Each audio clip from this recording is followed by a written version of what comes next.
good.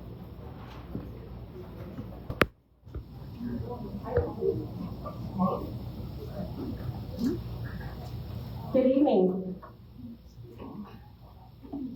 Welcome, everyone, to our Fort Scott Area Chamber of Commerce Candidate Forum for the primary election. We are glad you are here. Thank you for joining us for tonight's forum. Whether you're here with us in person or watching on our Facebook Live, which is on Fort Scott Area Chamber of Commerce page, we appreciate you taking the time to become an informed voter. If you are joining us on Facebook Live, welcome. And if you find tonight's forum helpful, we would appreciate you sharing that with your friends so we can get the word out more, so people are more informed before they go vote, either advance voting tomorrow or Monday morning before it closes at noon on Monday, or in person at your polling place on Tuesday. So if you want to go share the Facebook Live with more people at the end of the forum, that would be great. One of the greatest responsibilities we have as citizens is participating in the electoral process.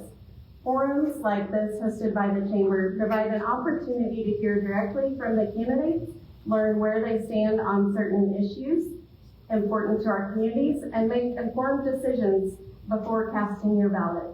Thank you to each of the candidates for being here and your willingness to serve our communities, our state, and our nation. We also appreciate Fort Scott Community College for hosting us here this evening in the Ellis Fine Arts Center. We did decide to have it here in the meeting rooms, thinking it would be a little more personal and intimate. So thank you for bearing with us, and you can move forward if you need seating to see better. There's still some room up here. But I want to thank our Chamber Board of Directors that are here.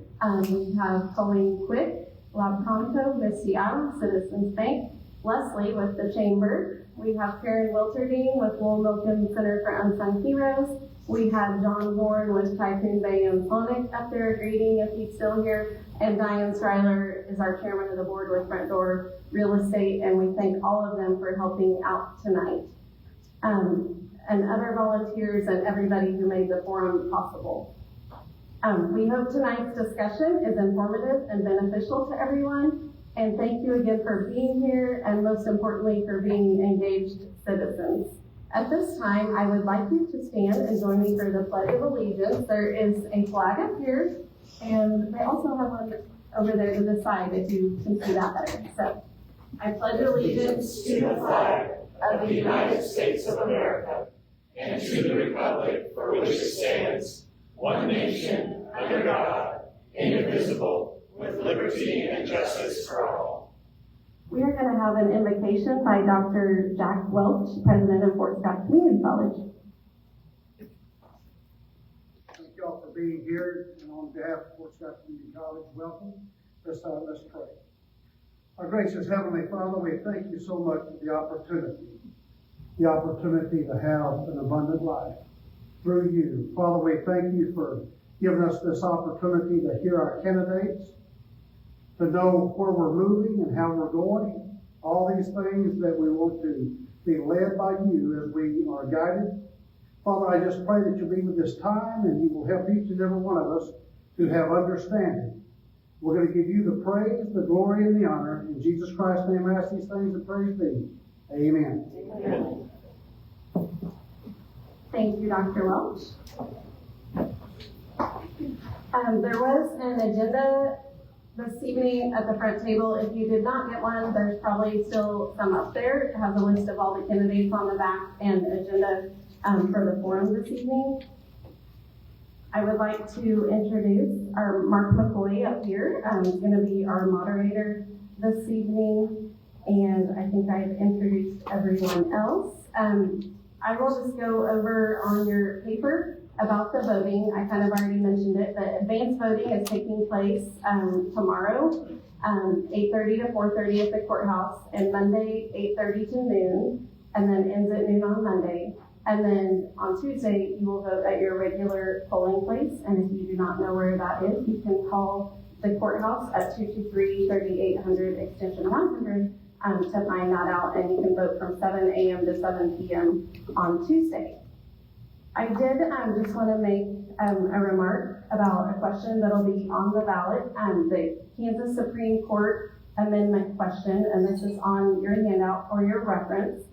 The constitutional amendment asks whether the Kansas Supreme Court justices should be elected by voters instead of being appointed through the current nomination process. A yes vote would change the system so voters would elect Kansas Supreme Court justices. A no vote would keep the current system where a nominating commission recommends candidates and the governor appoints a justice from that list. Justices then stand in periodic retention elections. So tonight's forum is more about the candidates running for the offices, but we did just want to mention that amendment, that it will be on your ballot, so maybe something to research more and look into before you go vote, so you can be informed and vote about that. We did take questions from the public prior to the forum, and those have been reviewed by our committee for relevance and appropriateness tonight. And so some of the questions may have been combined and some edited for clarity. And so just so you know, in case your specific question is not asked of the candidates.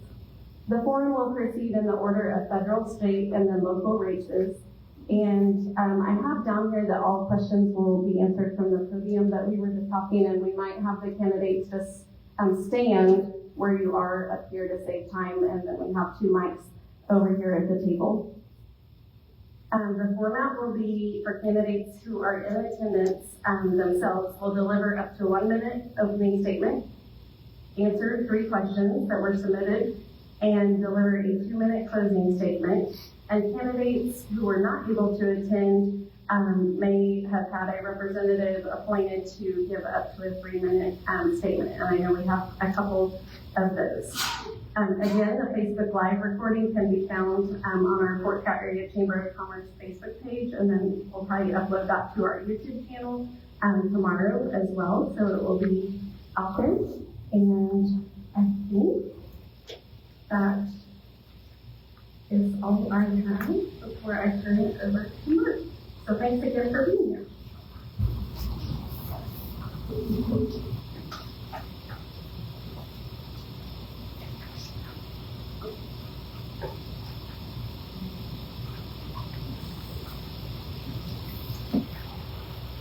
Good evening.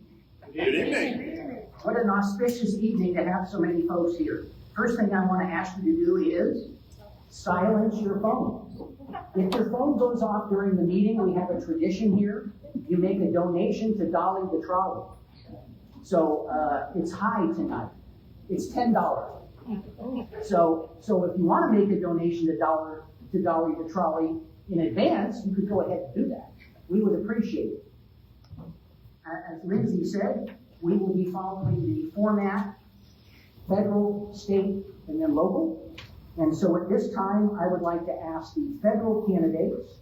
So let me get up here. We have for the United States Senate, Jason Hart and Eric Murray. Are those the 2 individuals that are here tonight for the United States Senate? You might just ask if there are any others that they are. Are there any other? Okay, representatives will have an opportunity to speak immediately following this. And remember, you have up to 3 minutes. Okay? So, thank you for pointing that out. All right?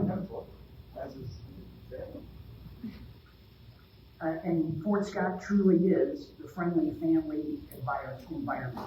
I wouldn't say that if it wasn't true. And we are currently friends here, and we will be friends when we leave. We always operate that way, don't we? Yes. Okay. So, in no particular order, left to right, right to left. Take a hand. Okay, right. Sir, if you would please start with your introduction, you'll have 1 minute. I will do the honors. Wow, that's loud. Good evening, loved ones. My name is Eric Murray, born and raised in Wyandotte County, Kansas City, Kansas. I'm a 4th-generation Kansan, proudly a member of our Chamber of Commerce there in Kansas City, Kansas. So thank all of you for being here. Thank you to the Fort Scott Chamber for hosting. I am a small business owner and entrepreneur. I am proudly public school educated, so thank all of you in investing in the success of kids like me in Wyandotte County. I own my own construction and development business. I build things for a living, and I'm so frustrated that the chaos in this government is wrecking our economy and wrecking economic opportunity in the communities across this state. And we need somebody who's going to fight for people over political parties, who's going to stand up to the corruption and things that are happening in Washington. And I'm proud to be here and do that. So over the course of this, we'll talk a lot more. But again, Eric Murray for U.S. Senate. Together, we're going to beat Roger Marshall, because I'm going to work for all of you, my fellow Kansans. Thank you for having me. Thank you. Good evening. My name is Jason Hart. You may hear some howdies and y'alls from me because I'm originally from Dodge City, Kansas. I grew up out there. I was a gunfighter at the Boot Hill Museum.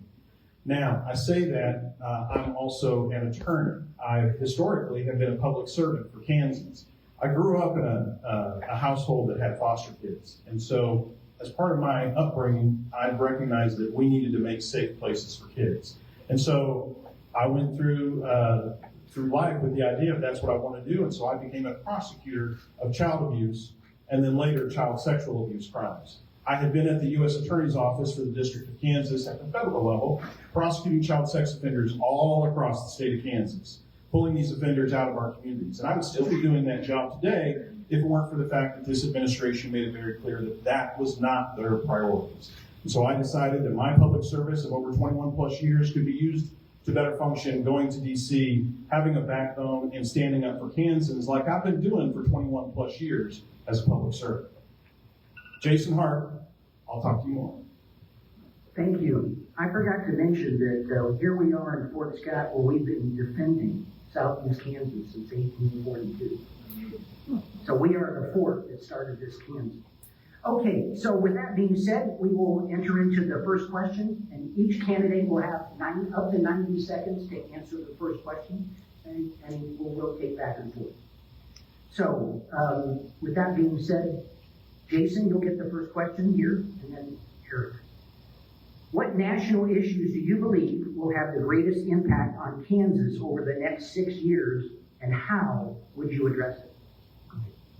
I think the most important issue that we have right now is solving the chaos of our federal government.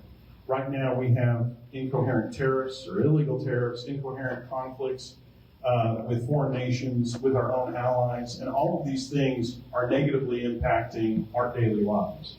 But we've seen how gas prices have gone up, how fertilizer prices have gone up, how our farmers and ranchers are now in a crisis mode where they can't make plans because there's too much chaos. It's one thing to deal with Mother Nature, it's an entirely different thing to deal with the U.S. government. So what I want to do is I want to go remove the chaos makers.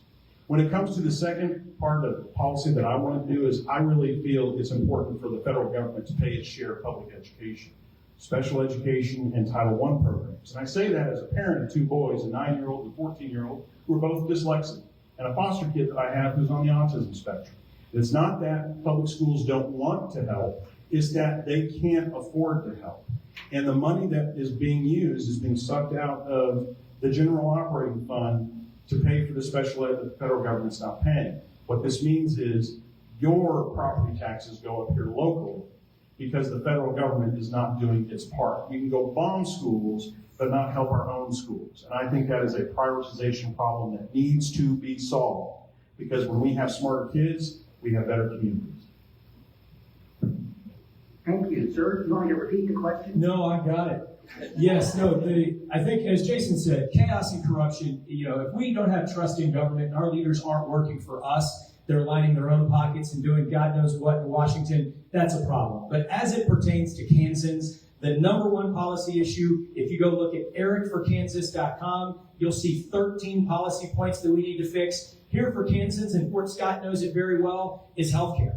Your hospital closed, you had to reopen it, now services are limited. The reality is, in every community across this state, but particularly in our rural communities, healthcare and the hospital system is the lifeblood of the local economy. Literally, in where do you go if you're having a heart attack or a labor and delivery and you've got to go an extra hour or two, that's a real problem. And again, Fort Scott knows that well. But additionally, the economic loss when the hospital closes, what does that do to the coffee shop next door? What does that do to the downtown and the economy? And lastly, we tell people in either party, we want folks to be healthy and go work and go earn a living. Well, if you're healthy and you're educated, you can go produce in this country. And as we think about the Chamber of Commerce, we're going to be facing workforce shortages. We spend a fortune on healthcare already and do not get great outcomes. So we've got healthcare-focused solutions that can keep our hospitals open, that can keep our citizens healthy, increase our quality of life, and make sure that every Kansan has access to care and access to great economic opportunity. Please stay standing, sir. All right, I'm here. Mr. Murray, next question. How would you work with members of both parties to achieve meaningful results for Kansans? Yeah, so the reality is, it's astounding to me that the person who's currently in this seat, first off, we just talked about healthcare, and he's a medical doctor. And Kansas has more hospitals at risk of closing than any other state. And if he were going to go and agree with the president as often as he does, you would think he would say to him, hey, Mr. President, can I bring the bacon home for Kansans? And so the reality is in the United States Senate, you have two things. You have policy and you have purse. We have got to get the policies right to end tariffs that are crushing our farmers and small businesses. We have got to get the policies right to make sure that our hospitals can stay open, to make sure that our schools can stay funded. But on the purse side, the fact that he is giving away his loyalty and his corruption blindly and not even bringing home the bacon for Kansans, at least our other state senator, our U.S. Senator Jerry Moran cares about aviation enough to bring dollars in for aviation occasionally. Roger Marshall's off in Florida, not even bringing dollars in. So we have got to make sure that we work through appropriations in the United States Senate to bring resources back to Kansas communities, to invest in our infrastructure here. And there are ways that we can work across the aisle to get that done. Of all of the candidates, I've used federal policy probably the most. I build with things like opportunity zones that you all need to be aware of that are expanding in the OBBBA. I worked with Senator Booker and Senator Scott to make sure that that legislation, occurred and expanded for rural Kansas. So it's examples like that where we can make sure that we grow our economy, especially, again, for a chamber group. Again, Eric Murray, thank you. Mr. Hart, same question. So as a prosecutor of child sex offenders, I'm frequently in court dealing with an adversarial system. And the way that you resolve those really hard questions is not by capitulating at all costs. It's by drawing a line in the sand and saying, this is the bottom line. And there's no reason in me hiding the ball from you. This is the bottom line, what needs to happen.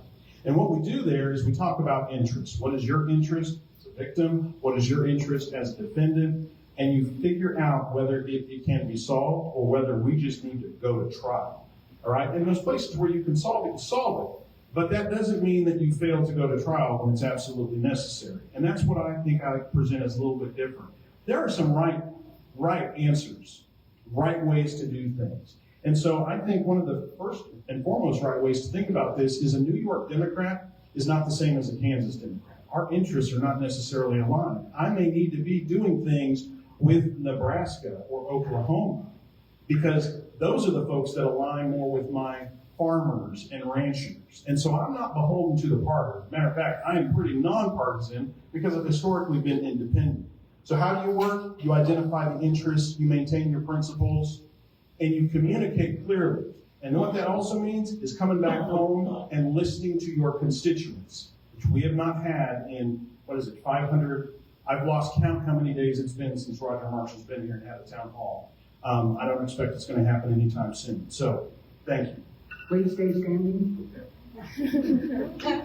Question number 3. Rural health care, including access to hospitals and providers, continues to be a challenge across Kansas. What role should the federal government play in supporting rural health care? Well, like I said earlier, part of what government's doing right now is creating a lot of chaos, which is increasing all of our prices. All of those things at our kitchen tables that are making it harder for us to afford health care. We need to roll back the OBBA. It was poorly ideified, it was poorly rolled out, it's killing us here locally. But beyond that, we need to be thinking in the future tense of how do we make things work better in our rural communities? And some of these things are making sure that we have staff that can go serve in our communities providing health care. What that means is providing student loan forgiveness in rural communities, folks that go out to become nurses and doctors in those rural communities, by increasing programmatic funding for those targeted service providers, those community colleges and four-year colleges that will give us the workers that we desperately need. I grew up in Dodge City, and I recognize the value that our immigrant population has out there to our economic viability, as well as our healthcare service providers.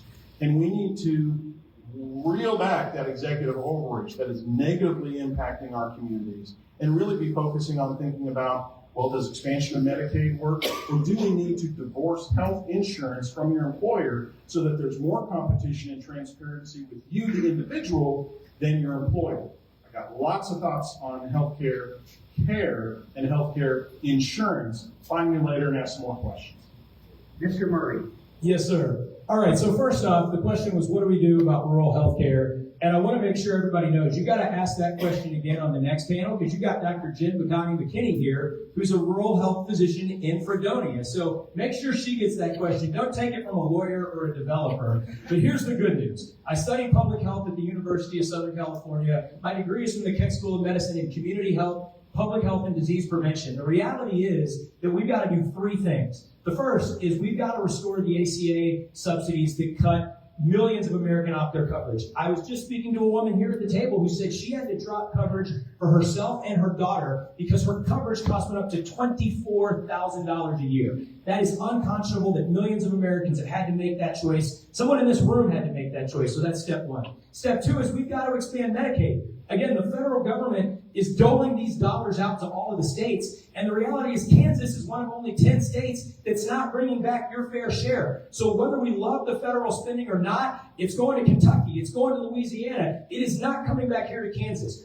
As your next U.S. Senator, I'm going to work with your next governor and hopefully your next legislature to make sure that we bring those dollars that Kansans pay into and deserve to bring back. Finally, we've got to get to universal health care. Like I said, we spend a fortune and have some of the worst outcomes for an economy our size, a country as great as ours. We spend a fortune on foreign wars, on bombing other people's children. We need to bring that money home, keep our hospitals open, and keep Americans healthy. Thank you. Sir? Yes. All right. Up to 2 minutes. Up to 2 minutes. Well, hopefully I don't need that long. The nice thing is I'm not billing by the hour. So here's the thing. I decided to run because I became so frustrated with the failure of the rule of law in this current administration. I would still be doing the job that I was doing, prosecuting child sex offenders and protecting kids in our communities, except this administration made it clear that's not what they wanted me to do. They put a moratorium on me going into schools and doing prevention education to high schoolers and middle schoolers. They then took my agents who were working these child sexual exploitation cases and sent them to work immigration and surge operations. All while they're telling you that no, we're not doing them. And what this signaled to me is we have a prioritization problem, and we have a character problem, and we have an integrity and honesty problem. And so I decided my public service could be used actually bringing some of those things back to DC. Now, do I want to go to DC? No, I don't. But I'm angry. And I have a skill set that I think is relevant for Kansas. I've been prosecuting pedophiles. I don't know if you've noticed this, but there is a section of the population, the Epstein class, that seems to think that's not very important. And I seem to think that the Republican Party, this is the one place where they separated from Trump.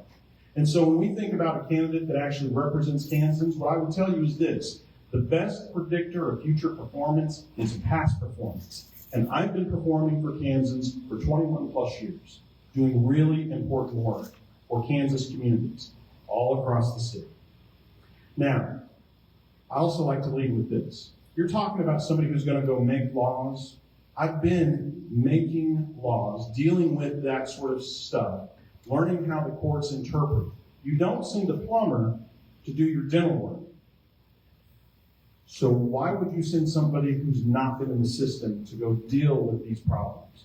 We have a crisis of chaos. I'm here to solve it. Jason Hart, United States Senate. Mr. Murray.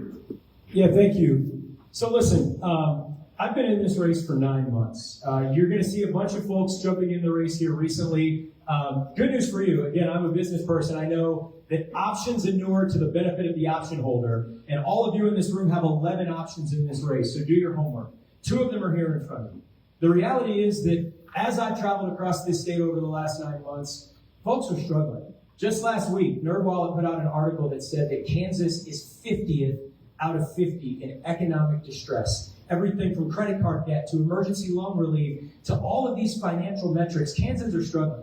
As I've been in 71 counties across the state over the last 9 months, we've got to get out of this idea that we're divided as urban and rural, that we're divided as black and white, as native and immigrant. The reality is our communities need investment. We need our infrastructure to work. I was in Lynn County and Norton County, and they're boiling their water. Communities in our great state are under a boil water order. I thought that only happened in Flint, Michigan, but it is happening here in Kansas.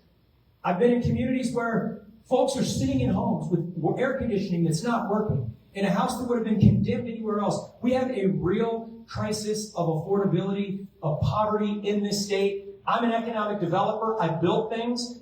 There are folks that'll tell you you have to cut your way out of this problem. We know that our property taxes suck. But if we can build our way, as we're economic developers here, we can build our way out of this problem. We cannot cut our way out of the crisis that we face, especially with so many Kansans struggling. So I stand before you today, ask you to send somebody who understands what that's like as a kid from Wyandotte County, who's talked to people in every corner of this state. I already think that Southeast Kansas is purple, and Southeast Kansas is really going to come our way. I thank all of you for showing up here. Last but not least, stop by our table. We're having an event in Parsons on Sunday, and I want you to come and visit with us and continue these conversations. We are doing the work. I would love to earn your support. Eric Murray for the United States Senate. Thank you all. Give him a round of applause.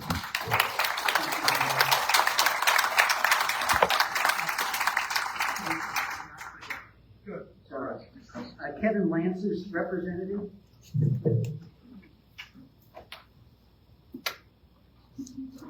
want to come behind, or you want to stand right here? Can I get one where he's okay? Absolutely. Is it no problem? How long did you get? 3 minutes. 3 minutes. Good evening. My name is Aiden Lance, and I'm grateful for this invitation and for the opportunity to say a few words that my father has written for this occasion. Thank you for giving our family this opportunity to be with you all tonight. I worked as a pediatric orthopedic surgeon at Trauma Hospital for 30 years, fixing broken children and training orthopedic residents and medical students. Walking into a children's hospital every day helps you strip away the BS and ground you. I know firsthand how difficult life is for Kansas families. Families go without health care, even when they have insurance, because either the insurance company won't provide the care that families pay for, or because families can't afford their copay or deductible. Nurses choose to leave the profession because they can't afford to pay for child care. Adolescents and young adults die by suicide because they don't feel their lives have meaning or that they will ever get ahead. While there's good reason to be frustrated and upset, our campaign is focused on offering solutions and action rather than simply expressing outrage. To bolster the working class, we must work towards universal health care, universal child care, universal pre-kindergarten, and have a tax code that favors labor rather than the wealthy. Inheritance and capital gains must be taxed in the same manner that wages are taxed. And to give our kids hope, we must enact common sense social media regulation and promote responsible gun ownership. Offering a year of national service for young adults would build a more cohesive nation, and we need to recognize that climate change is real and act accordingly. In closing, we have settled for a junior center that lacks the gravitas, the compassion, and energy to represent Kansas. He has enabled corruption in Washington, and each and every Democratic candidate in this race is a far better alternative than Roger Marshall. That being said, while fundraising and rhetorical skills make for a great candidate, they don't necessarily make for a great senator. Please choose a candidate with character, judgment, and a lifetime of achievement. My name is Kevin Lance. Actually, my name is Aiden Lance. I would appreciate it if you would vote for my dad on or before August 4th. Thank you all.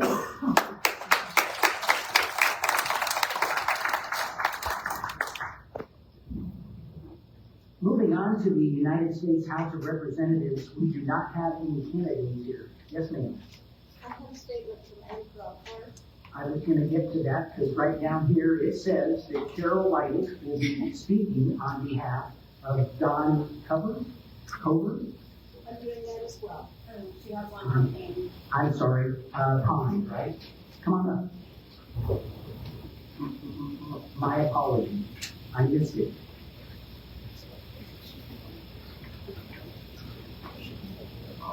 Actually, we don't blame you. I will tell you that it was very bad. Thank you everyone for understanding. My name is Carol White. I'm the county chair for the Democratic Party, and this is a note. Ann called me at 4:30 today with your email.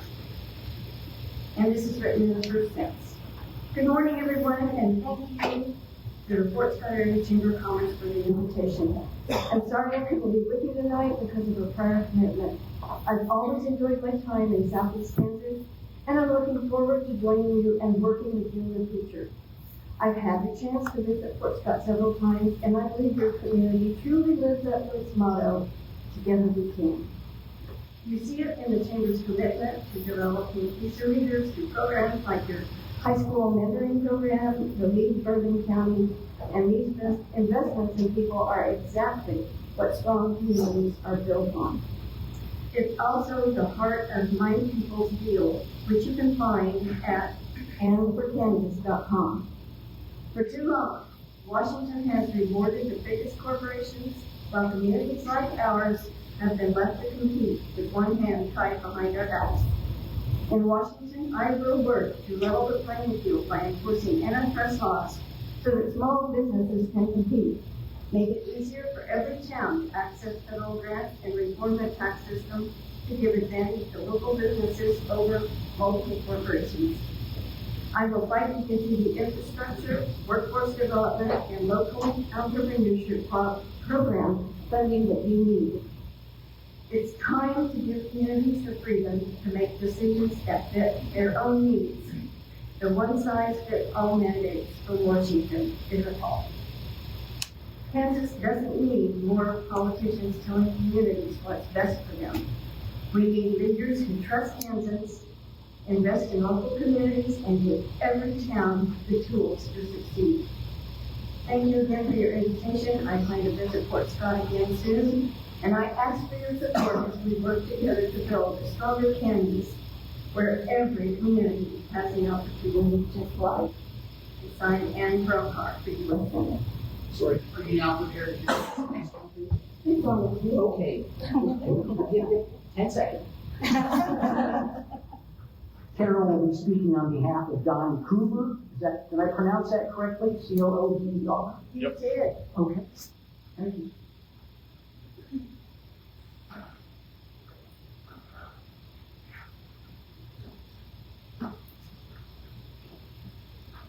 I was hoping Don could make it today because I've had the opportunity to meet him. He made a good bourbon candidate. And this is written in the first person, so when I say I, it is Don. He's a lot prettier than I am. Thank you for hosting this forum. I'm sorry I couldn't be here, and I appreciate the opportunity to address you. For those of you who don't know me, I was born and raised in Neosho County on a small dairy farm. I graduated from West Point and served over 10 years of active duty in the Army, in military intelligence, and I was a pilot. After a tour of Korea, I was assigned to special project at Horton, Texas. I left the Army, earned my veterinary degree from Kansas State University, and re-entered the Army providing veterinary services and inspecting food production facilities. I returned to Southeast Kansas and developed a feed manufacturing business with my brother. I ranched west of Galesburg in Neosho County with my wife Tracy. I also have a successful beef genetics company providing reproductive technologies for cattle, sheep, and goats. I also have a working ranch operation of several hundred head of cattle and a veterinary practice. I know what it takes to run a small business. I enjoy my work, but I stepped up to run for Congress because I didn't serve my country to be a later Philadelphia. We have too many politicians who care more about helping their political career and big-money donors than serve their constituents back home. We need leaders focused on service and solving problems. I am deeply embedded in the ag community, and I see the devastation tariffs have caused farmers and Kansas families. My opponent supported those many times and also supported federal funding cuts withholding in layoffs at local USDA offices. I'm having health crisis, we have a health crisis in rural Kansas with more hospitals than any other state at risk of closing and costing us all. Instead of solving the problem, they voted for the largest cuts we've ever seen, ignoring higher premiums of what remains. We need a system that emphasizes preventive care, healthy living, and affordability so that no one has to decide between food, rent, or healthcare. Finally, the disastrous war in Iran, which my opponent supports, has resulted in increases to gas, fertilizer, food, manufacturing, all kinds of everyday costs, pushing many towards bankruptcy. I recently spoke with a rural Kansas restaurant owner who said business is down, likely due to the increased gas costs for his consumers. In addition, I will say thank you.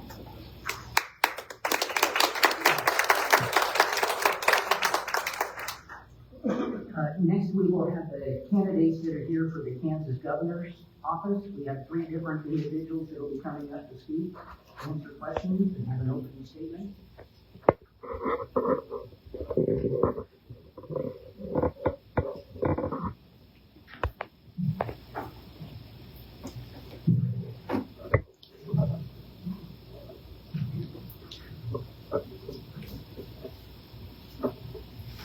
As we said before, each candidate will have 1 minute for an opening statement.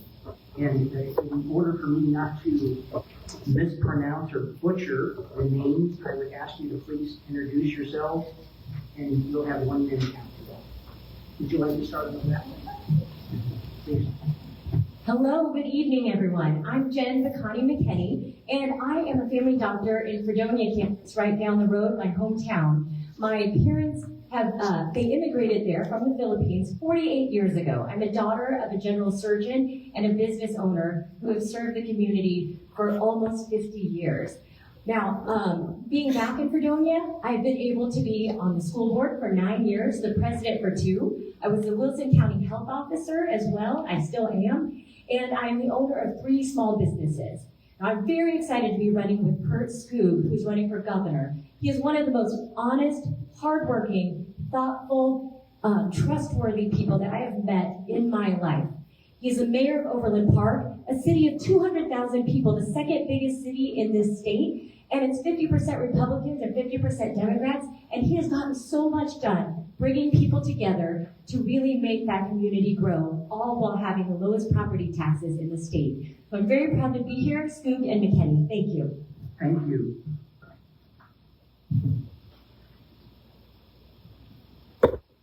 Well, I'm the hometown girl. I was raised up by Mapleton on our family farm. Lynn O'Hara is my brother. I'm more conservative than Lynn. But I am pro-life. Please vote yes to directly elect our state Supreme Court justices. I'm A-rated with the NRA. I spent 18 years on the farm. I was planning on taking over the farm, and Dad said no. So off to college I went. I graduated from KU with a degree in education. Then a few years later, I became a general contractor. Never tell a country girl she can. I built houses for over 20 years. Currently, I have a small manufacturing company with 2 of my sons.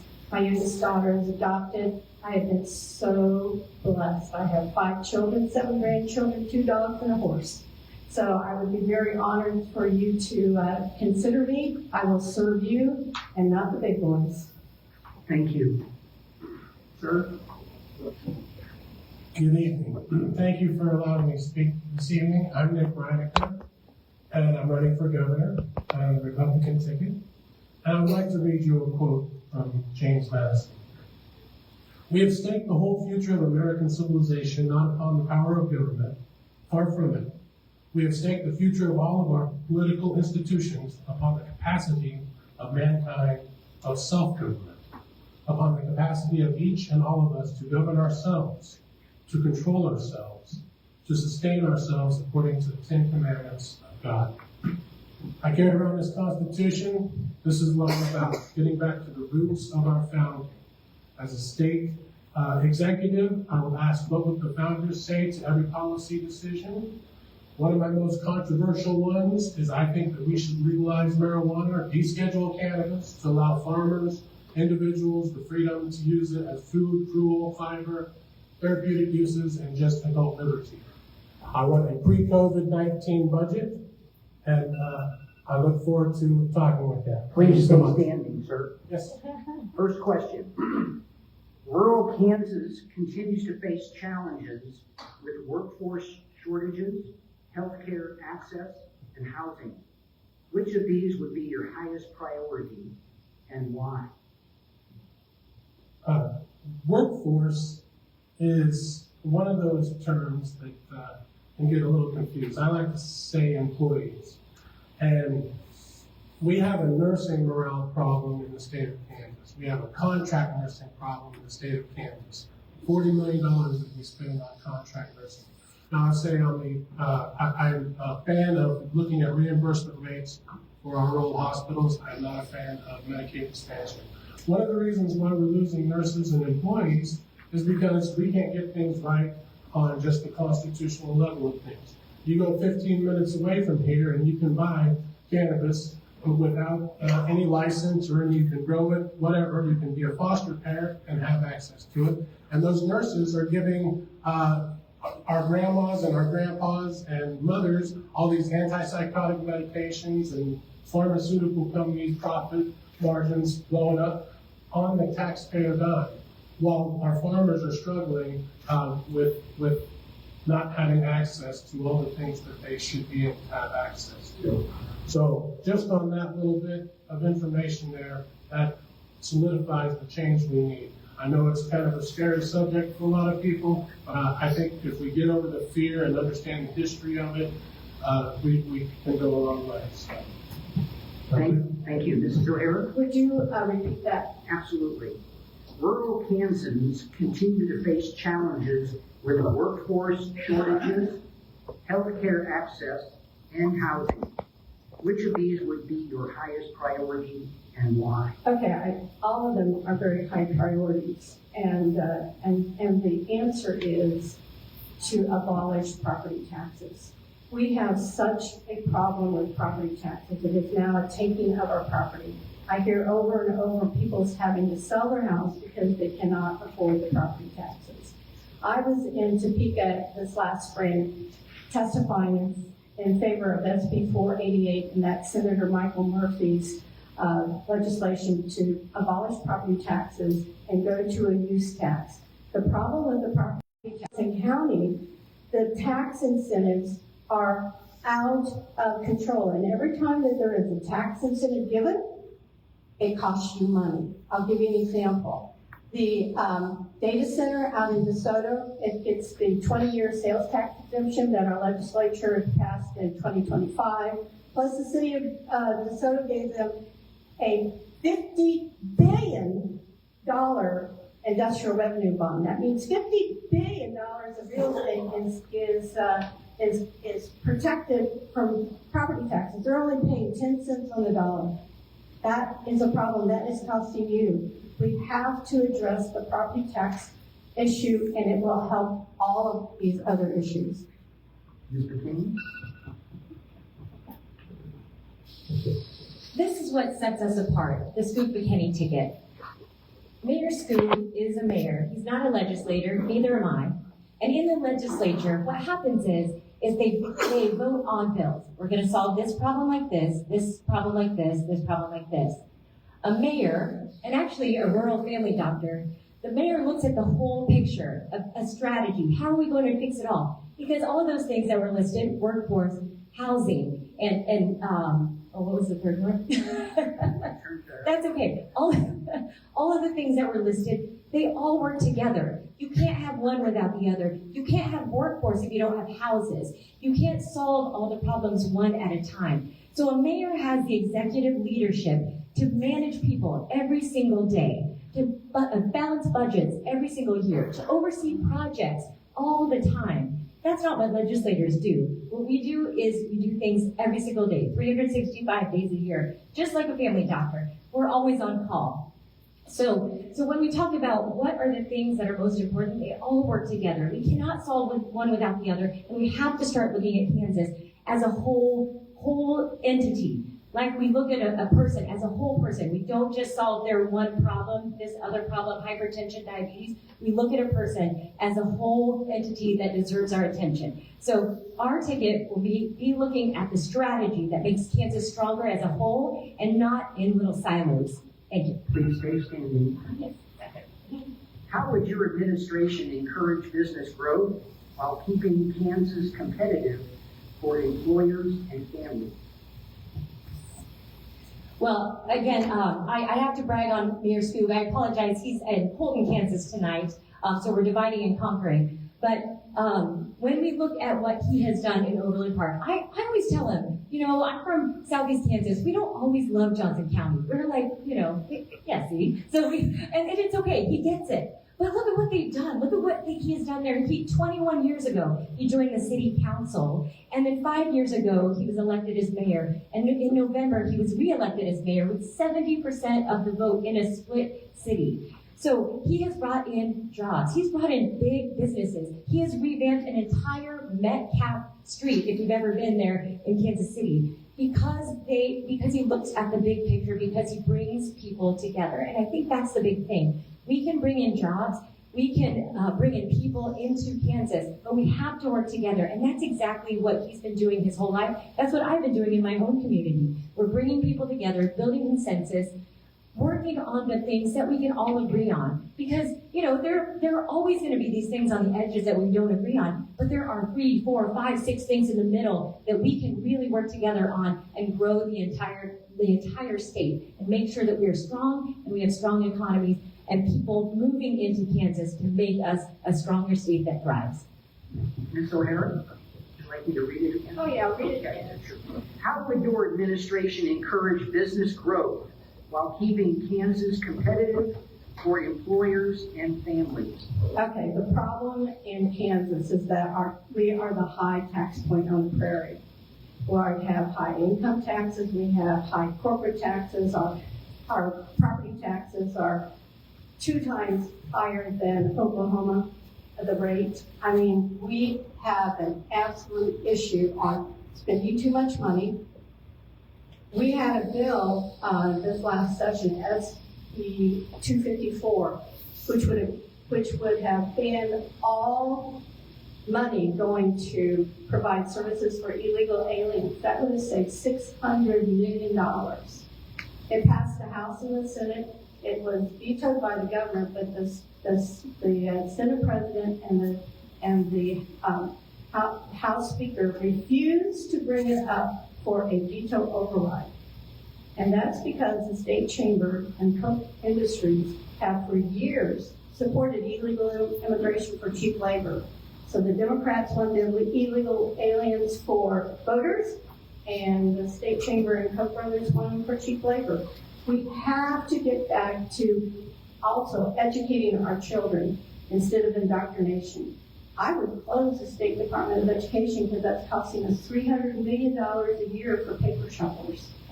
$300 million a year. Put all curriculum decisions at the local level and stop taking federal funds because they have the mandates.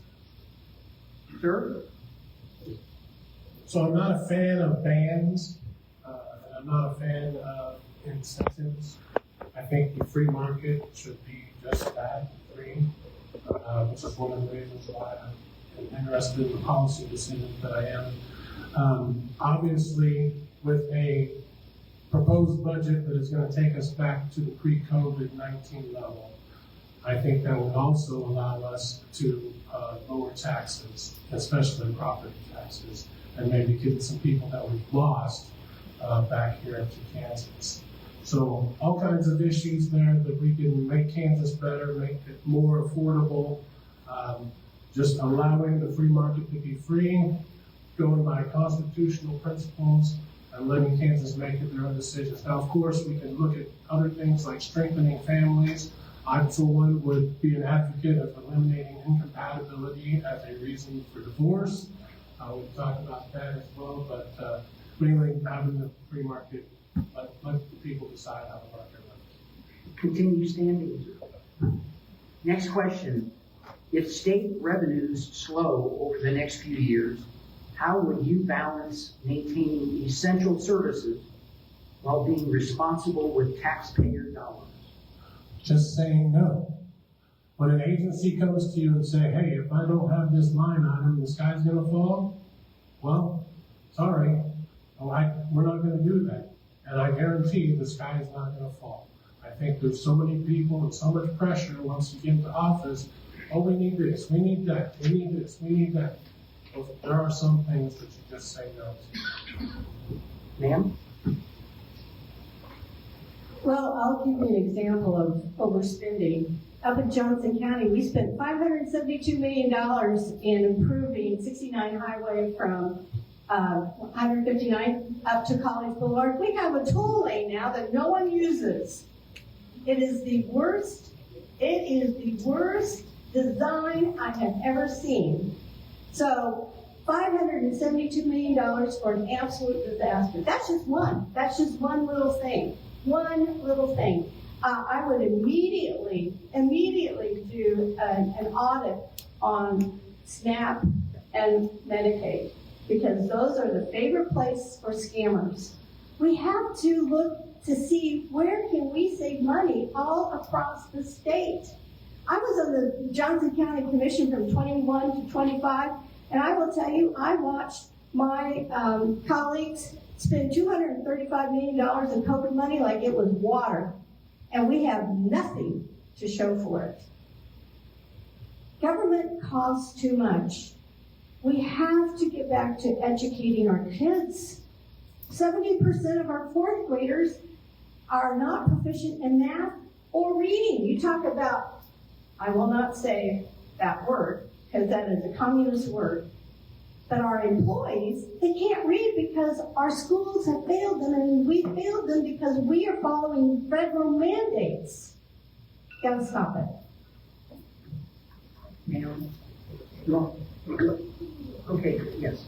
If state revenues slow over the next few years, how would you balance maintaining essential services while being responsible with taxpayer dollars?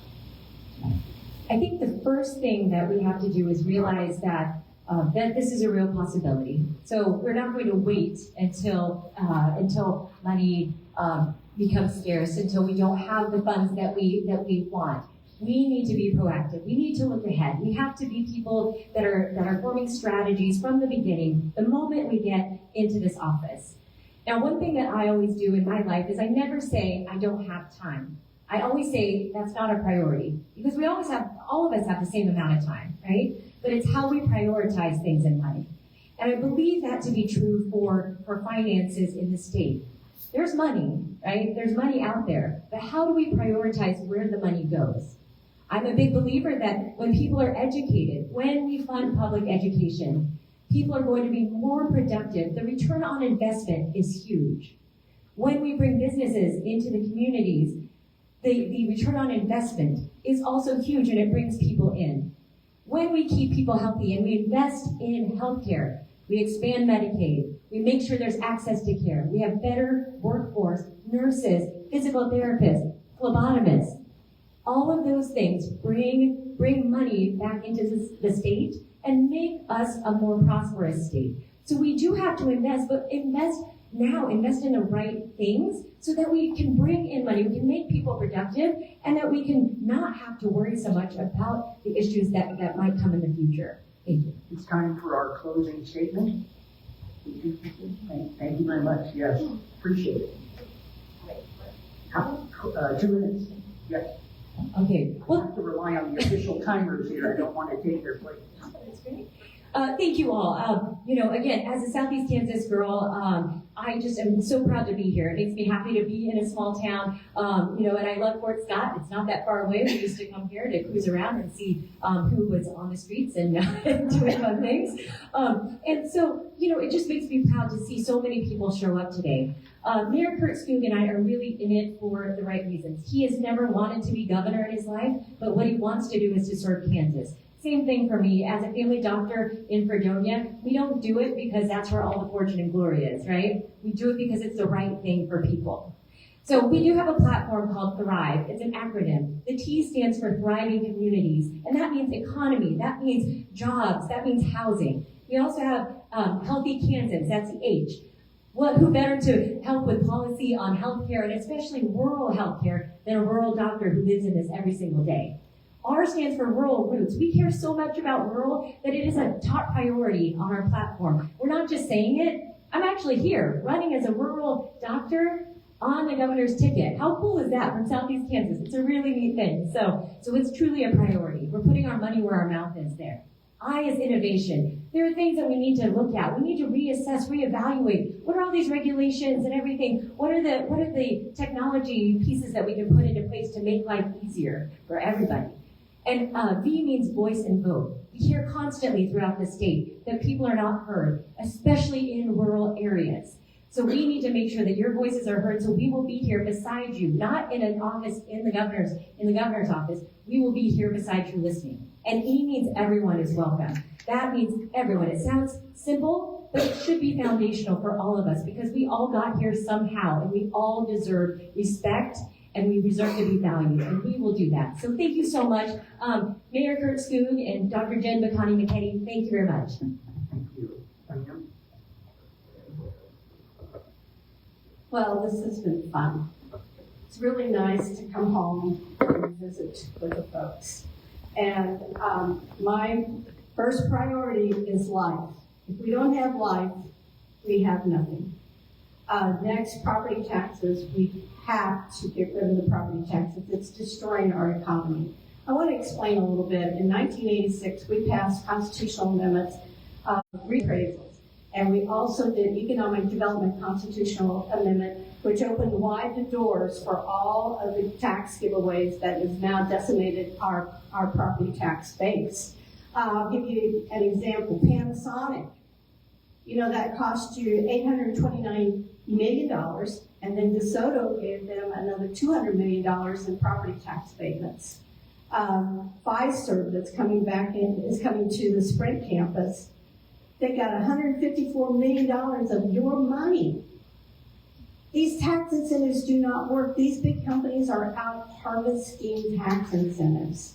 And it is costing you. We have to abolish the tax incentives, lower our costs, do away with property taxes, and get back to educating our kids instead of indoctrinating them. I homeschooled. I have a degree in education. I homeschooled my two youngest.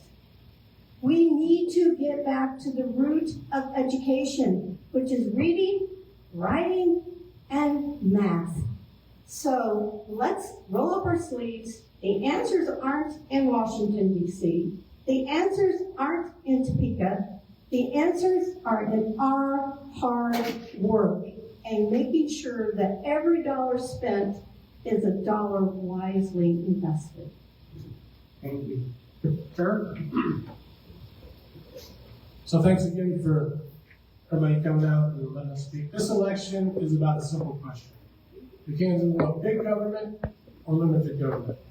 As I said, I'm Nick Reinecker. Call myself the Kansas Underdog, kansasunderdog.com.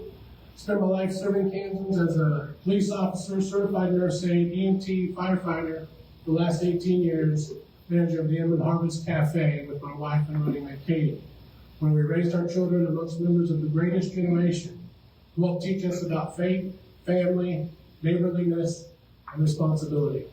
I'm running for governor because I'm tired of being overtaxed, overregulated, and ignored by politicians who seem to have forgotten that our rights come from God and not government.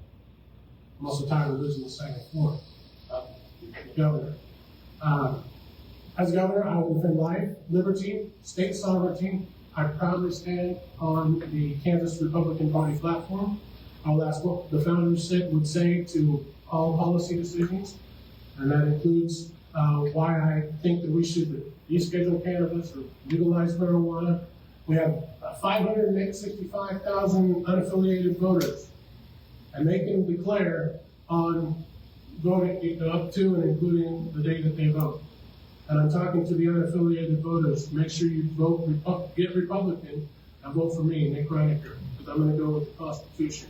I'm not here to take back Kansas. I'm here to give Kansas back to you, the people. So I just appreciate your vote on August 4th. Please vote yes on the amendment and do everything that you can to support your families and your individual rights, because if you do not exert your rights, you have none. Thank you. God bless. Thank you. Let's give these folks a round of applause.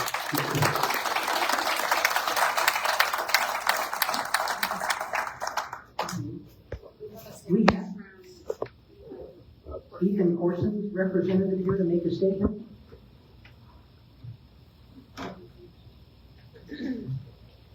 Is there a representative here that was going to speak on behalf of Ethan Corson? They're not here, so we will move forward. Carol's going to read it. Carol, did you know you're going to read that? No, I didn't. Do you want to read it?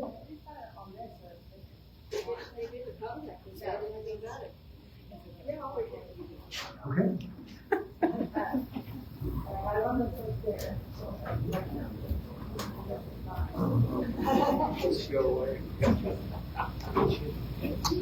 Your 3 minutes has started.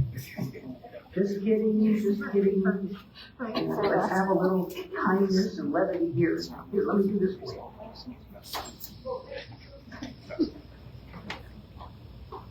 Looks like a cold call.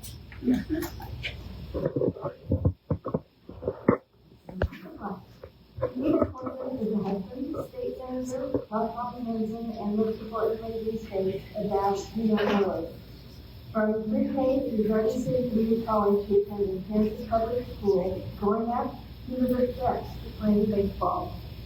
In high school, he met the person who had the biggest influence on him besides his parents, Coach McDonald. Coach McDonald taught him discipline, teamwork, and commitment, and encouraged him to attend Garden City Community College on a baseball scholarship. That experience changed Ethan's life. He took an average student to one of the nation's best law schools, then to Washington, D.C., where he served as chief of staff for the International Trade Association, helping to open markets for American producers, including Kansas garments. He saw firsthand that the strongest economies are built through partnerships.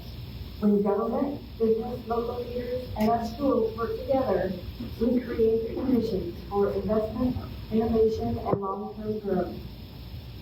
Then, Ethan and his wife, Jenna, came home to start their family because Kansas had invested in him, and he believed he had a responsibility to give something back. He is proud to be a Kansan and proud of the state's history.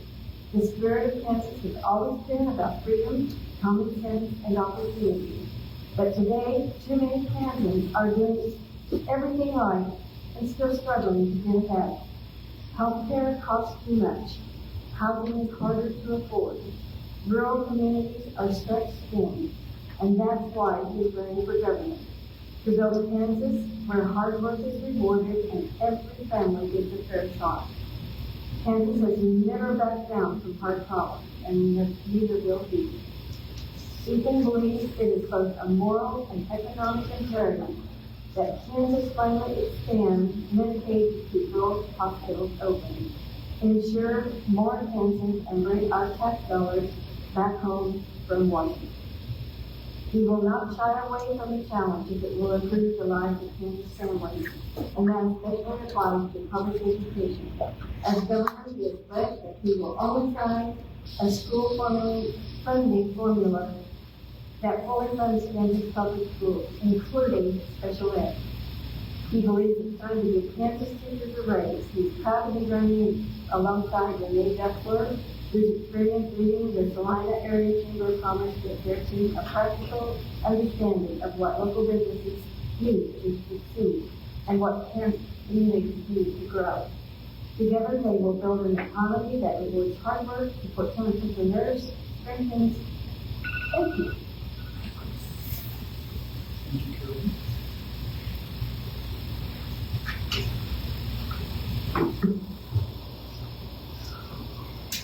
So that concludes the governorship. Kansas Attorney General, we do not have any representatives here. Kansas Secretary of State, we do not have any representatives here. Commissioner of Insurance, we do not have any representatives here. I don't hear any applause for these things. Kansas State Treasurer, we do not have any representative here. Now, Kansas House of Representatives, District 4, Rick James, please come up.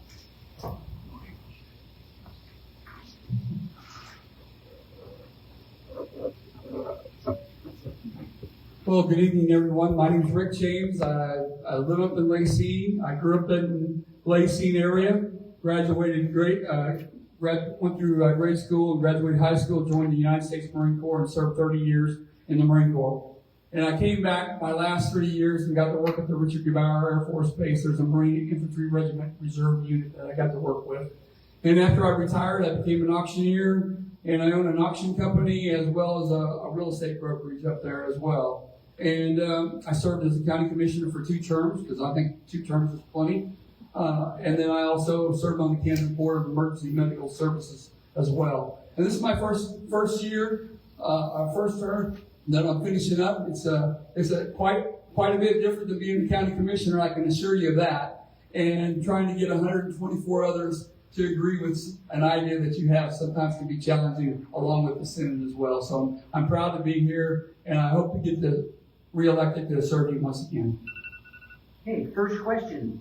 What legislation would directly benefit Southeast Kansas?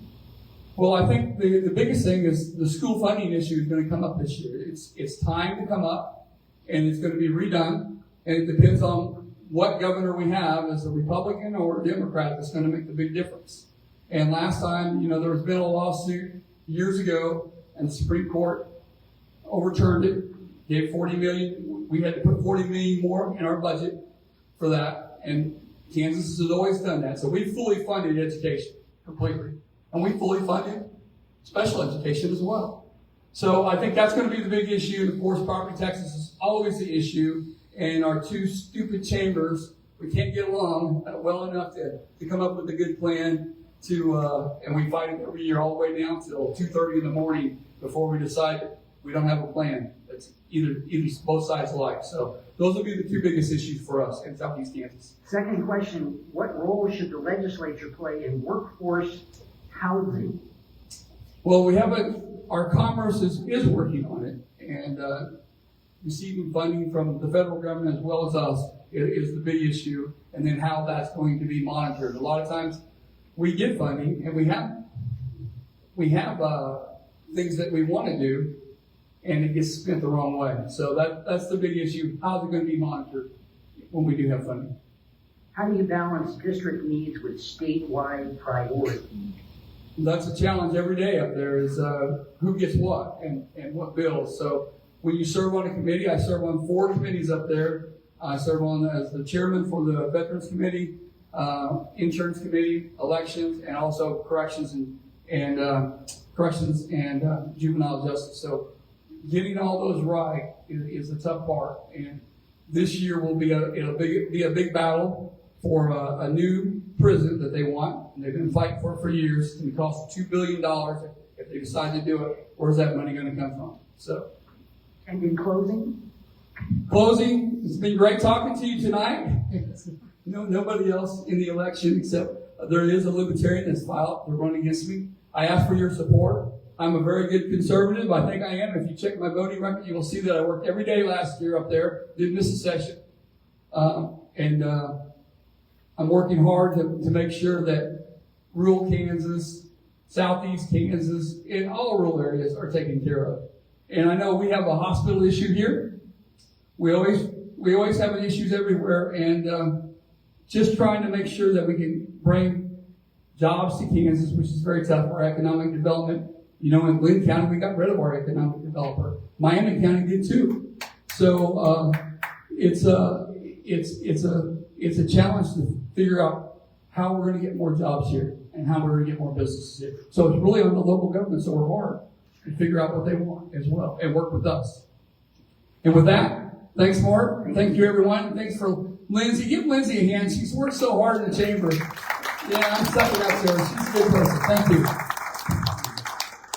Our next area will be the State Board of Education. Destry Brown is here. Is there anyone else here from the State Board of Education? Please come up. And I'm sorry, your name is? Heather. Okay.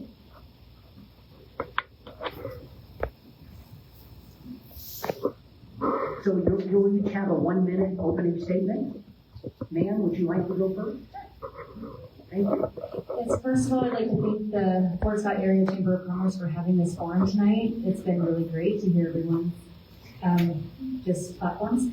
But my name is Heather Guernsey, and I do live in Chanute. I grew up in Monito, Kansas, and I have been married for 25 years, and I have 4 kids. So I have 23, 20, 18, and 16. So all proud products of public education. And I have been a teacher. I went to Emporia State University.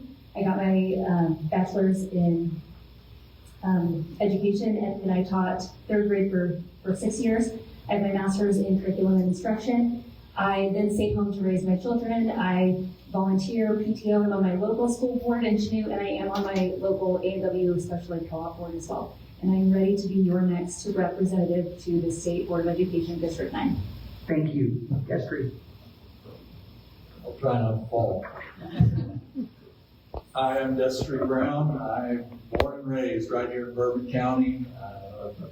I'm from Fort Scott. I graduated from Fort Scott High School. I attended Fort Scott Community College, then went on to Pittsburgh State. I spent 42 years of my last 42 years of my life as an educator in Southeast Kansas. 36 of those years, I guess, in Southeast Kansas. I've been a superintendent, I've been a teacher, and I've been a principal throughout that time. I'm proud of the work we've done in education in Southeast Kansas. I'm married to Joan. We have 3 boys and 7 grandchildren, so we will all be attending Kansas schools, except for one that's in Texas. So anyway, I'm running for State Board of Education. Please stay standing. Okay. First question, how can the board help recruit and retain teachers? Well, I think that the state board's role is to set the policies and procedures and things for the licensure process. Sometimes the licensure process, and as a superintendent working in that, it was difficult.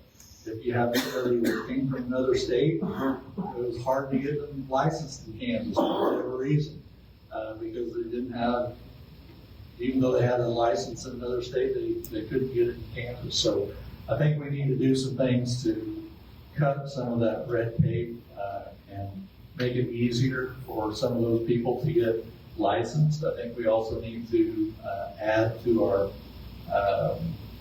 mentoring programs and things to keep teachers. That we're losing too many young teachers when they come out. We need to have a stronger, more robust system of mentoring in the state of Kansas, and I think that the state board should be working on those kind of things. I also think they need to look at additional avenues. The registered teacher apprenticeship program, we use it here in Fort Scott.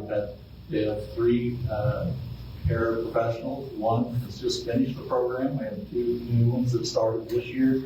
And they work in the classroom with teachers. They stay in those classrooms full time.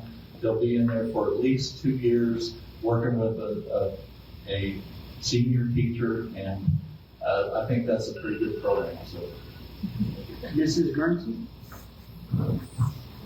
Absolutely. How can the board help recruit and retain teachers?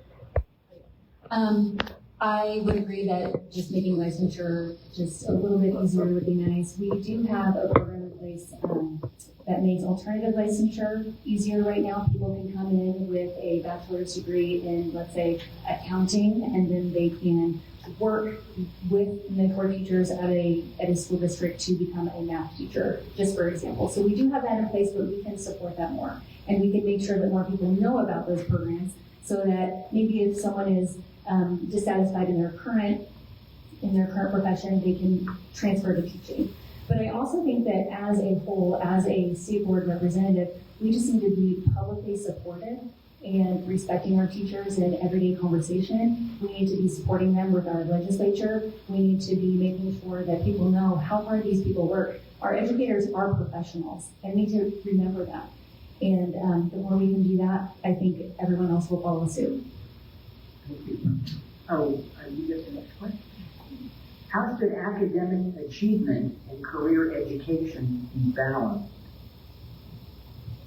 Academic achievement and career preparation. Career education. Career education.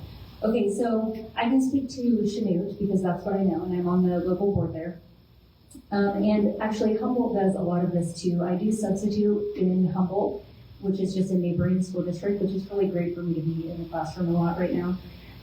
But what they do with our CTE program is we get people or get the students out and they can get their welding degree. They can get their HVAC, plumbing, electrical. And while they're working on that, they can take a math class that is more geared towards electrical classes. And so we're already starting to do that, but what we can do is more of that, because we do need to be academically prepared, but part of our job as a public school is to get kids ready for real life. And what's more real life than being ready for your career? Thank you. Thank you. Well, I think there's a great balance to be had there. So first of all, I think that students should still continue to be in those core subject areas that are required, whether they can read, math, social studies, and science. But I think the career education, I think the partnerships with community colleges, I'm on the community college board out here. I know we are trying to open more opportunities for kids in partnerships with high schools in the area, and I think those are important. I think it's also important that internships are something that is not happening at the rate and the level I think they should be. I think we should be giving our high school students opportunities to work out into some of those fields and some of those programs and some of our local industries. So they have those experiences and know for sure, do I want to go down that path? Or it also gives them a chance to learn and about those fields and be able to talk to people who've done it for many years. So anyway, I think there's a good balance there, though, because I still think they also need to have those core subject areas. Mr. Brown, stay standing. Third and final question. How can the board support rural districts more? Okay. Well, rural districts they're near and dear to my heart. I grew up and I actually started school in Fulton, Kansas as a kindergartner and went there through the 4th grade until it was closed and we had to come to Fort Scott. And I still remember that first day. It was like coming to the city for me. And walking up those stairs and seeing so many kids coming up and down the stairs. So it was a scary time, but I think we have to continue to support them, to find ways to help them to partner together. Funding is going to be an issue. School funding is going to be a big issue because they're going to be redoing that finance formula. So I think we need to look at ways for those rural districts to be able to partner together to provide opportunities for kids that they don't have right now. And it still keeps their own schools within their own communities viable. And I just know through all my years, I hear people say, well, when they closed our school, we lost our town. Well, I don't know which happened first, the chicken or the egg, because the town was probably reducing as a result before anyway. But I do believe in those small schools, and our kids in those small schools have opportunities that a lot of our kids in bigger schools don't. So thank you for calling me. Thank you. Ms. Guernsey, would you like me to repeat that question? How can the board support rural districts more? One way they can support rural districts is just talking to more rural educators. As a District 9 representative, I would be very happy to come out to the entire area, talk with educators, principals, superintendents, and just find out what their needs are. Invite more rural educators to the State Board of Education, help them to advocate for themselves and let the entire board know. And then as their representative, I would advocate for them as well. We now have a closing statement that will be for 2 minutes. Whenever you'd like to start. Okay, thank you. One really big principle that I'm going to be taking with me to the State Board of Education is students before politics. I don't believe that there is a Republican education or a Democrat education. I just really believe in good education for all Kansas kids. And every decision that I will be making, I will just think, what is best for Kansas kids? That's going to just be going through my mind every single time. I believe that every single kid deserves an excellent education. It doesn't matter what kind of house you live in, how much money your parents make, what zip code you live in. Every single kid deserves an excellent education. I believe that rural districts and rural voices deserve a strong voice at the state board.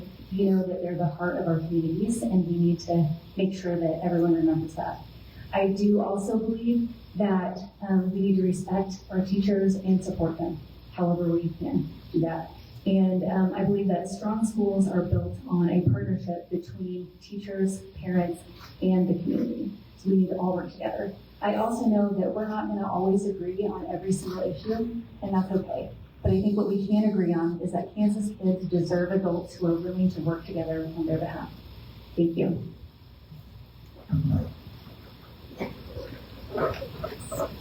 Well, I think a couple of things. Again, I'm Jessica Brown. I'm running for the State Board of Education in District 9. District 9 actually takes in 23 different counties in southeast Kansas, from all the way to Miami County in the north, to Person in the west, and down to Chautauqua County in the south. So it's a very huge district.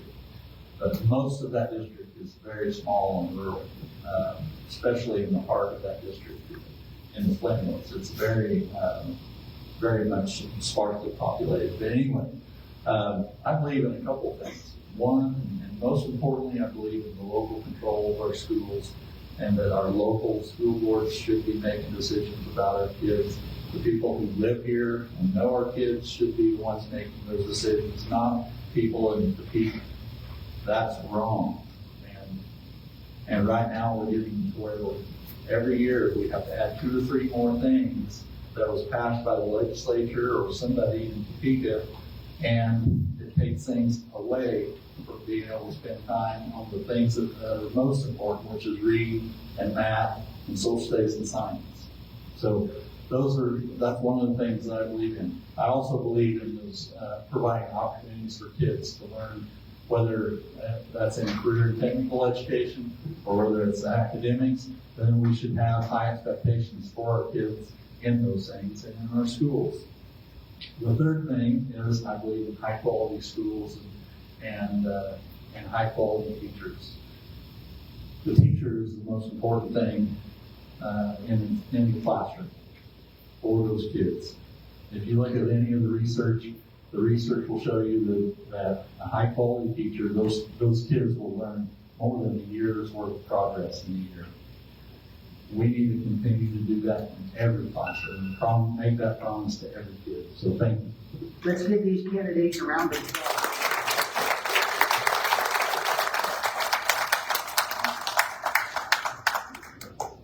We have a statement from Christian Gherkin. Is there anybody here from the Republican Party that would like to come up and read it? Oh, I'll read it. Well, let me see if I have my glass. Do I have my glass? I do. All right.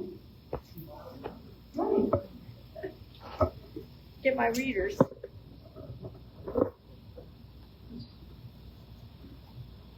Okay. So who am I reading this for?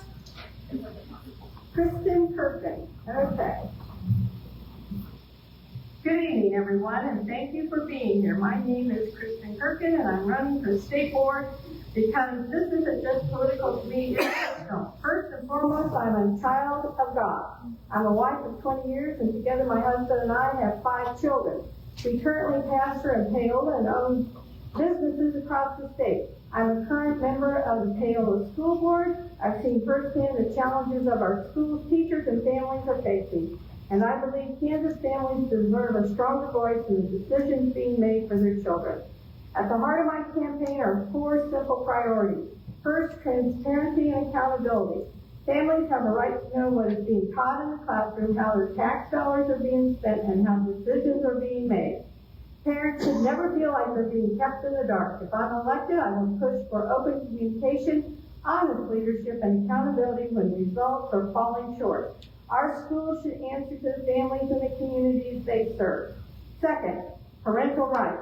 I believe America is facing a moral crisis, and we are seeing the effects of that drift show up in our schools. More and more schools are being pulled away from their core purpose, and parents are being pushed to the sidelines. That has to stop. Parents should be free to raise their children according to their values, and schools need to get back to doing what they are, educating our kids. Parents are the primary voice in the child's life and education, not politicians, not bureaucrats, and not outside agendas. They deserve the right to review materials, ask questions, and have a real seat at the table when decisions are being made. Third, we have to confront the literacy crisis. This issue is deeply personal to me. My fourth son was diagnosed with dyslexia, and I had to fight to get him tested. I know what it feels like to watch a child struggle and to have to push for answers and support that should have been there in the first place. I've seen firsthand how reading affects everything. When a child falls behind in reading, they don't just struggle in English, they begin falling behind in science, history, math, and every other subject too. Reading is the foundation for learning, and when we fail to catch those struggles early, we fail our kids. That's why I will fight for proven reading instruction, early intervention, and real accountability so every child has a chance to succeed. And fourth, I believe in empowering local school boards. The best decisions are made closest to home by parents, teachers, and locally elected boards who actually know the students and communities. One-size-fits-all mandates for Topeka don't always work for every district. Local voices matter and local control matters. I'm running because I love our kids, I care deeply about the future of Kansas schools, and I believe we can do better. We can have schools that are transparent, accountable, focused on strong academics, respectful of parents, and committed to giving our children the education they deserve. I'm not running for a title, I'm running to be a voice for Kansas families. Thank you. That's not yours. Yes, I need that. Thank you. Our next area will be a local, and so this will be County Commission District 1. We have 4 candidates, Mr. Walker, Mr. Olney, Mr. Houston, and Ms. Dillon. If you please come up to the desk here, take a seat. We will share 2 microphones between.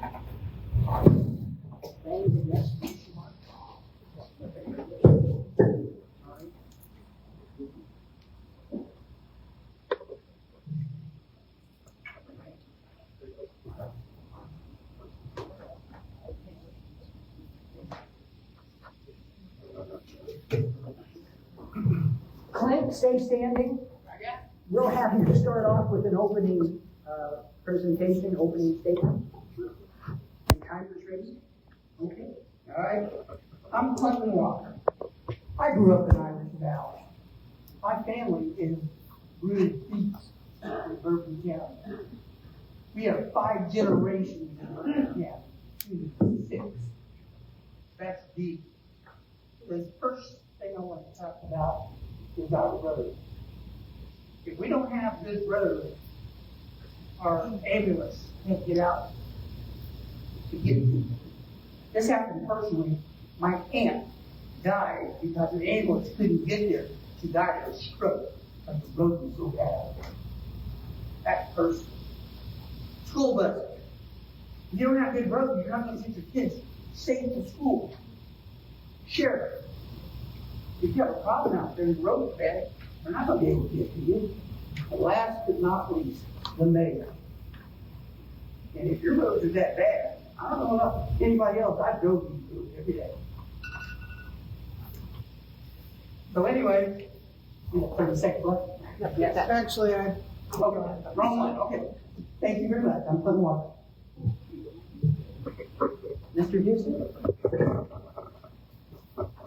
I'm Mike Houston, running for Republican and for Commissioner District 1. And I was born and raised in Mapleton, lived here close to 60 years. I did move to Missouri for a short time, but we come right back home to Mapleton. I own a greenhouse business along with a dirt business, and I am a paramedic for the county. I've lived here all my life. My folks was raised here, and I just want to see this county quit wasting money and fix the roads, like Clinton said, fix the roads and keep the taxpayer dollars in the county and where it belongs, and do with it what people pay their taxes to do, expect us to do. Thank you, sir. Ms. Dillon? Good evening, and thank you all for being here. My name is Lisa Dillon, and I am running for Bourbon County Commissioner, District 1. I decided to run because I believe that Bourbon County deserves leadership that listens, communication respectfully, and brings people together to solve problems. We won't always agree, but we can still have productive conversations, respect one another, and move forward with our county. Over the course of this campaign, I've attended meetings, studied budgets, talked to county employees, listened to citizens, and spent time learning on how the county operates. One thing I've learned is that my own perspective has changed. When I first entered this race, I talked a lot about growth and new opportunities. And while those goals are still important, I've come to realize that before we can build a future, that we first must need to strengthen our foundation that we already have. That's important, and thank you. Mr. Oldie. Hi guys, I'm Pete Oldie. I'm running for Commissioner in District 1. I work hard, run a business, and bring money from outside Bourbon County into Bourbon County. I don't work for the city or the county. I don't have any conflicts of interest. I've got children here. I've got a vested interest in ensuring our community and our neighbors succeed. Honesty, transparency, loyalty, and having common sense to make the hard decisions are traits that will make me a successful commissioner. I've been serving in my county on the Planning and Zoning Board, and prior to that I served on the Exploratory Committee for the Planning and Zoning. I believe wholeheartedly in planning the future of Bourbon County, and I'm committed to Bourbon County's future.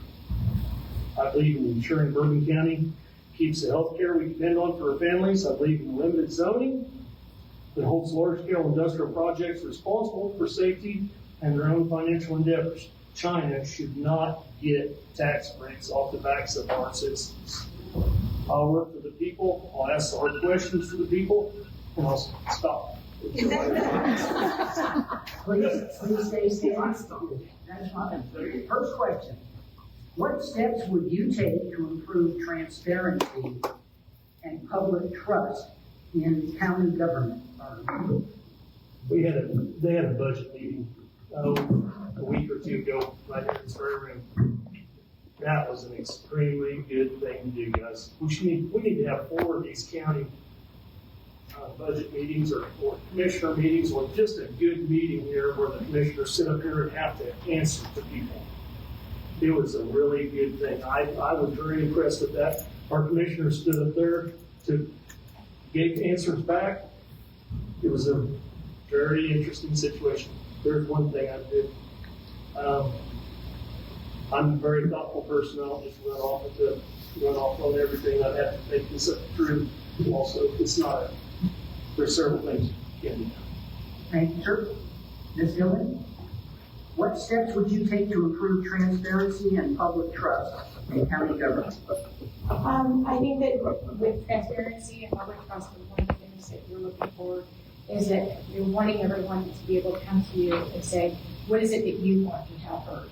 What is it that you're actually wanting to actually bring forward? It's not a matter of whether I have my opinion or what I feel is good. It's what is it you as a community want to bring forward. You want transparency? I'll bring you transparency. If that's exactly what you want, then that's what I'm going to bring. I have no problem with setting aside time in order to make sure that I have equal time to be able to speak to everyone that has something that wants to be heard. Mr. Houston? Yes. What steps would you take to improve transparency and public trust in county government? Transparency and public trust, respect. respect the citizens of this county.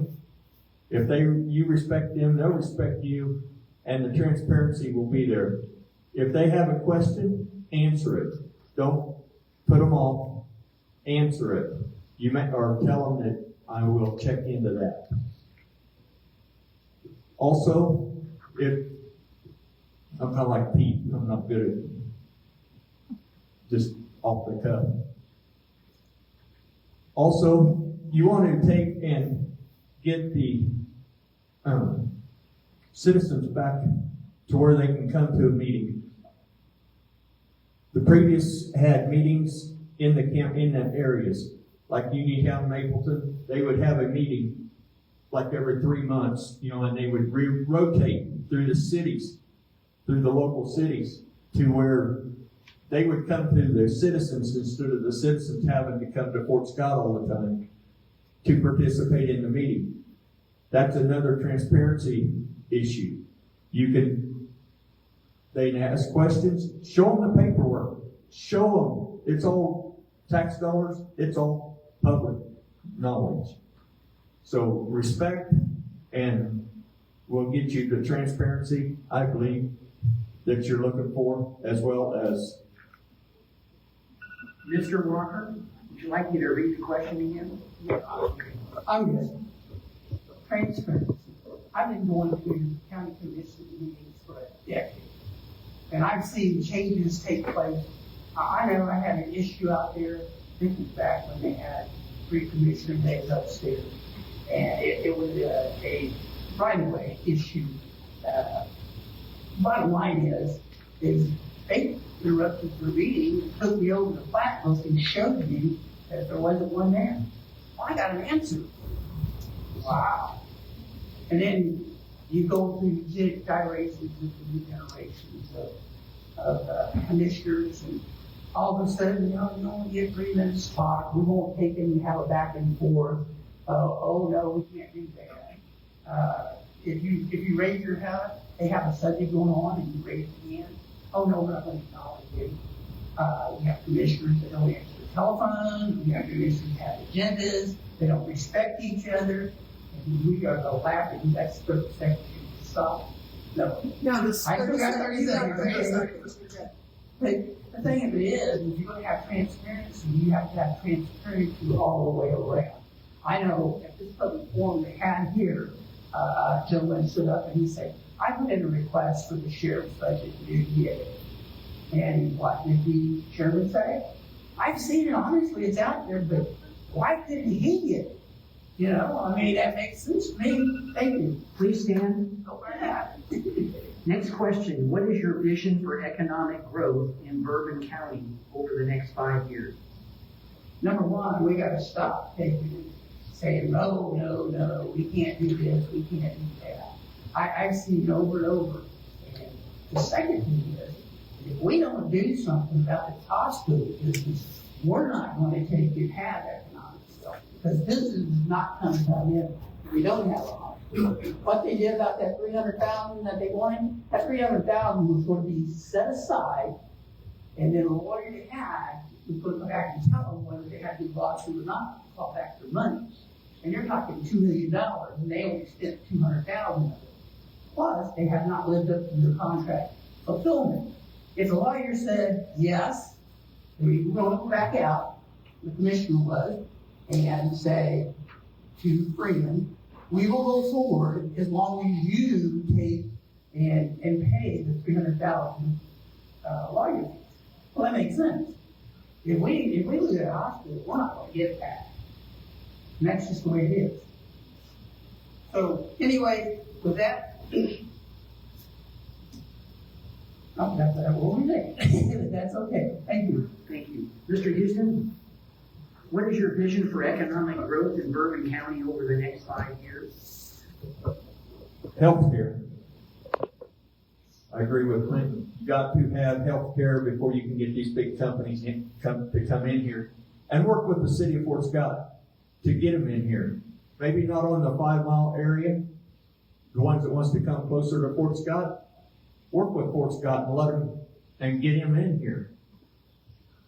Work out an agreement. Work out whatever needs to be worked out to get them businesses in here. Maybe set up a industrial park. I know it sounds like a lot of money, and it will be, but we can figure it out. Most of the time we do. Get an industrial park outside of the 5 mile area. The zoning would help that. I believe in the limited zoning, just so we can control things. I was on the board, on the preliminary board. Keep it simple. I know there's been a lot of companies that has wanted to come here. 3M, Russell Stover's, just 2 of them. What we have here is leaving. We got to figure out a way, as county commissioners, we got to figure out a way to keep them. I'm not talking about property abatement, property tax abatements, not giving them no. Thank you, sir. Ms. Dillon, what is your vision for economic growth in Bourbon County over the next 5 years? So for economic growth, that is one that really struggles. We have very much of a cycle. One is with housing, jobs, and in order to be able to have that health care. So those are the things that are all very tied together. With that, I think that the hospital, the health care, that is an issue. We have new companies that are coming in here to Fort Scott, and I think that with those companies, that's one of the things that they kind of look at. The other thing is that if you focus on the agriculture, we are an agricultural rich community. And I think that that is very much something that we should take advantage of. One of the other aspects that I think of is that we also need coordination. Fort Scott is the largest city that's in Bourbon County.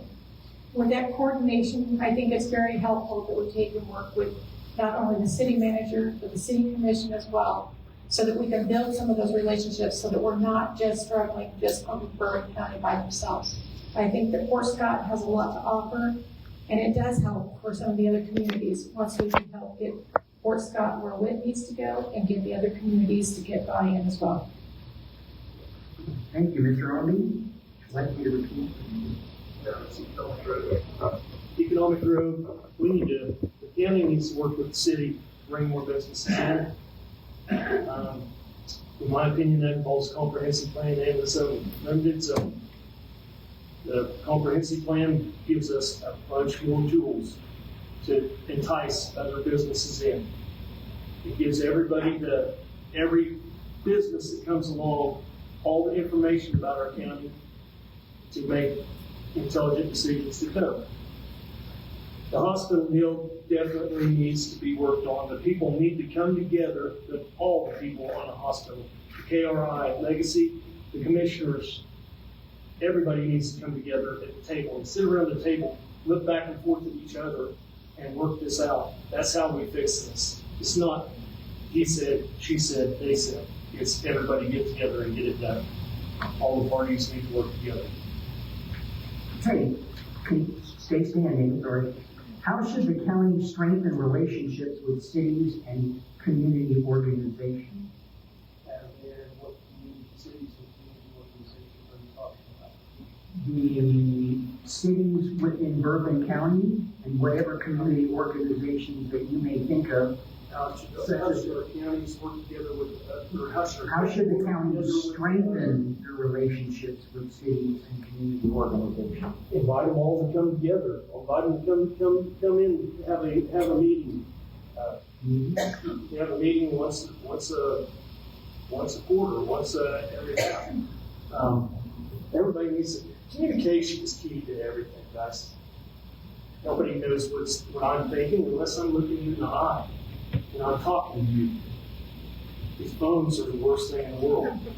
They're the text. We send a text, and people wonder what you're actually saying when you do send a text. But looking at somebody, if I had to sit down across the table from any one of you, like your body language, your eyes, the eyes are the window of your soul. I can tell what you're thinking, I can tell what's going on. You can tell what I'm thinking, you can tell what's going on. We need to work together. Okay. Ms. Dillon, how should the county strengthen relationships with cities and community organizations? So with that, I think that's where something that I kind of will be able to bring in some additional insight. With that, I think that bringing the community together, Mapleton, Bronson, being Fulton, bringing those together, going out and sitting with their meetings. You want to hear their city hall. You want to hear what they're having to say. Getting out there and being able to say that, whether it's just one commissioner or whether it's multiple commissioners, it's important to get out there to these cities and see what is directly impacting them and how they can handle these things and what we can do as commissioners to be able to help them. One of the other things that I think of is that I worked on the health and all task policy. And with that, we worked with different community efforts in order to get different grants for Bronson. We're getting different aspects. We're getting community health workers in order to some of the different communities. So I think these are things that I can bring forward in order to help. Mr. Houston, how should the county strengthen relationships with cities and community organizations? I think a lot of it is have them meetings, like I talked about at the opening.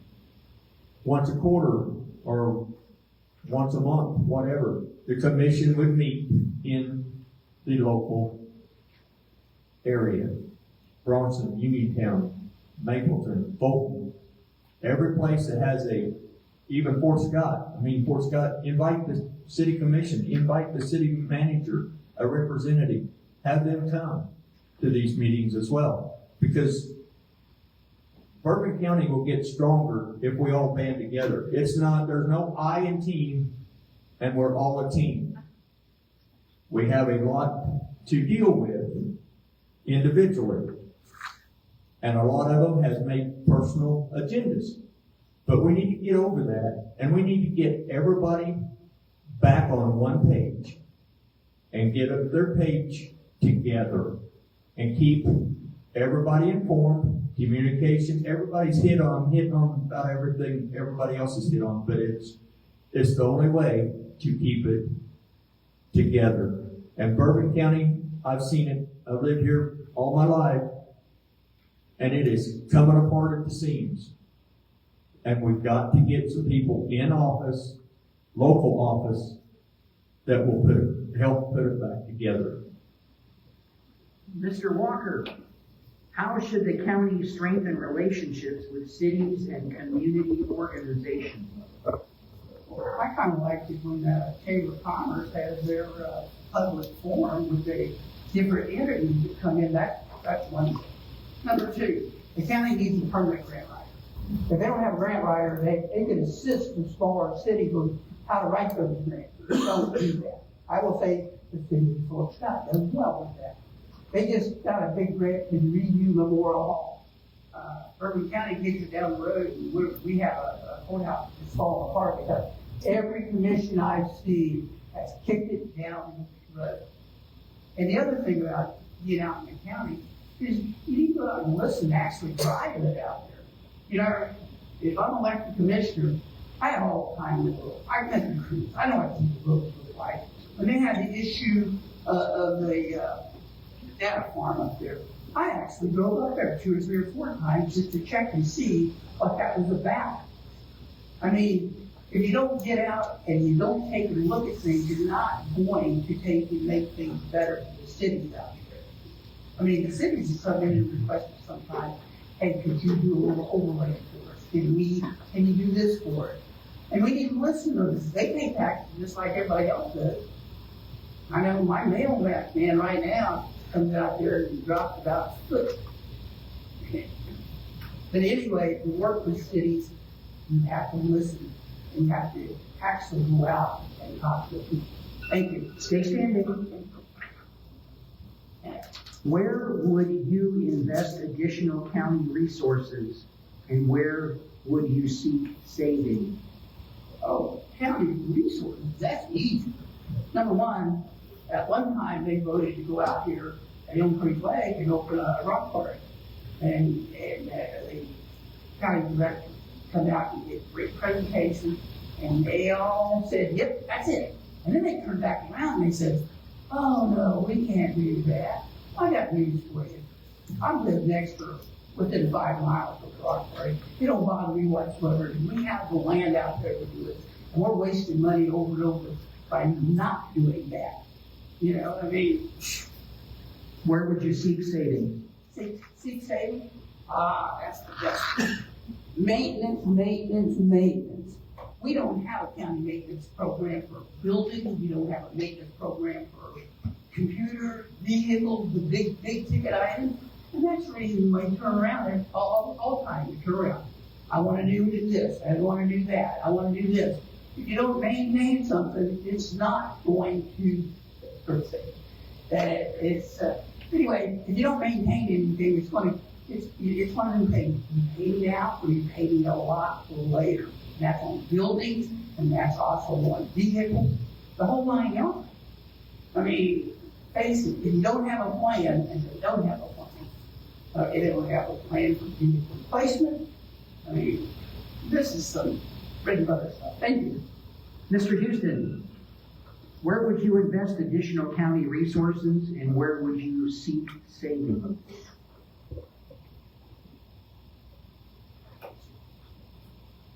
Additional resources would be get some graders back out there, get our roads. Because you take care of these roads, we're going to save money.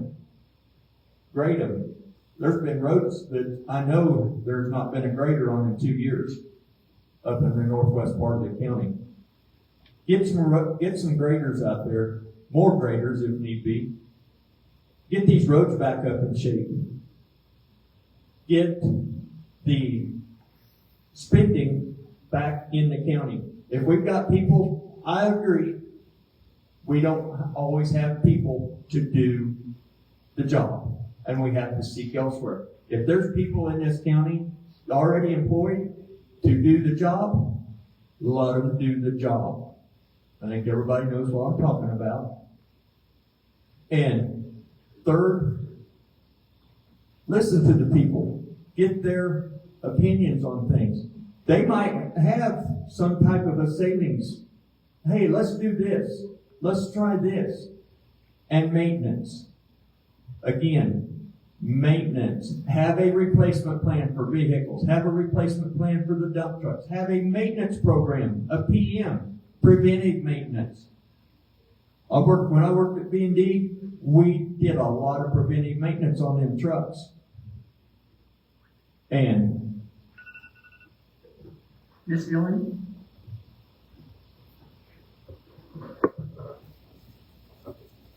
So with the county resources and ways that I would seek for savings, I agree with what these two gentlemen have said.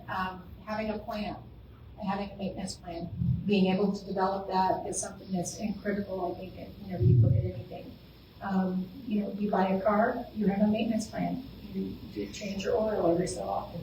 Why is the city or county any different? The other question that I have to ask is that probably the greatest resource that we can find is probably our employees. Asking them, what are ways that we can cut back? What are ways that we can actually make some changes without affecting you, but still giving you the ability to do what you need to do? Our employees are the ones who actually are on the ground, and they know exactly where there's some excess spending that is going on. Why not ask them? Why not put the question back?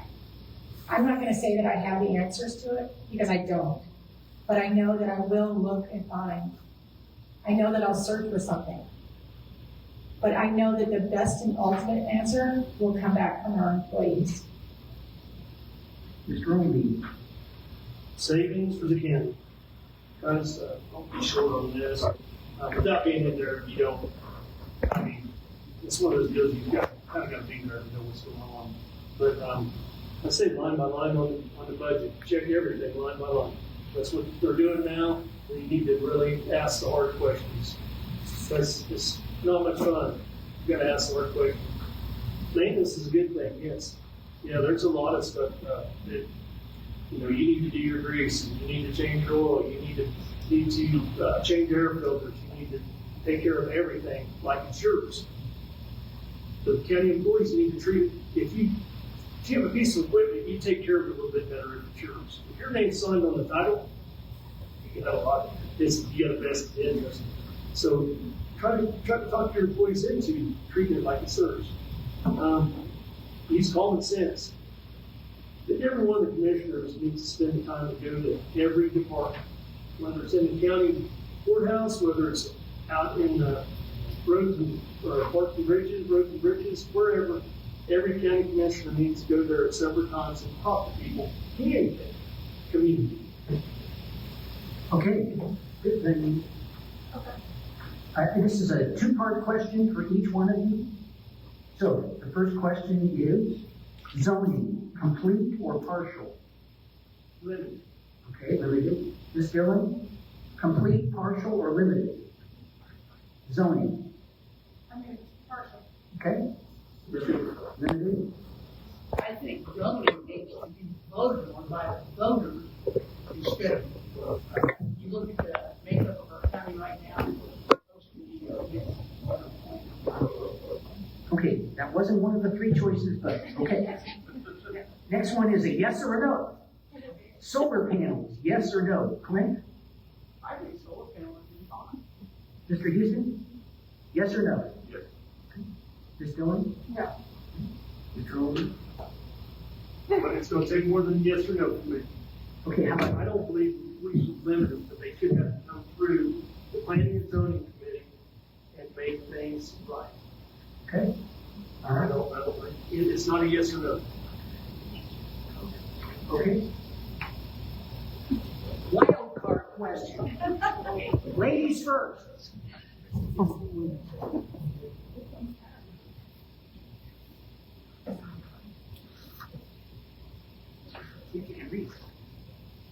I think we had this one. What steps would you take to improve transparency and public trust in county government? Draw another one. We go 3 or we go 7? I thought we were doing over. It says Dealer's choice. Oh, the moderator can edit the format. Are you guys in a hurry? No. Pick it on you. I just hate to be up here and swap.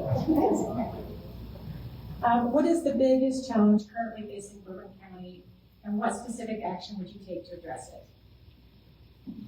The biggest one that I see right now is healthcare. That really is a big struggle that we have.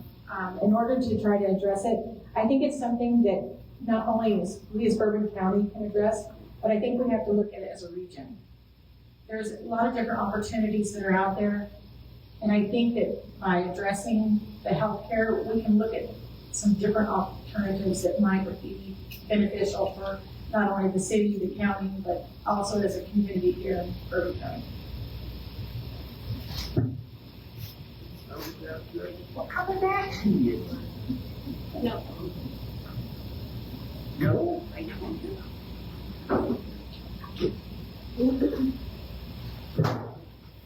Mine's, what qualities do you believe are most important for an effective county commissioner, and how would you demonstrate those qualities? Number one, I think, is transparency. Somebody asks you a question, answer it. Talking on the phone, communications. Communications is the key to all. Number two is be respectful. You may not like what the other person is saying. You may not like what your neighbor's saying, but agree to disagree. We can't get nowhere without respect to each other and be respectful to each other. And I will do that. Respect and transparency is my two biggest things. I have some others, but to be an effective county commissioner, I believe those two are at the top of the list. Thank you.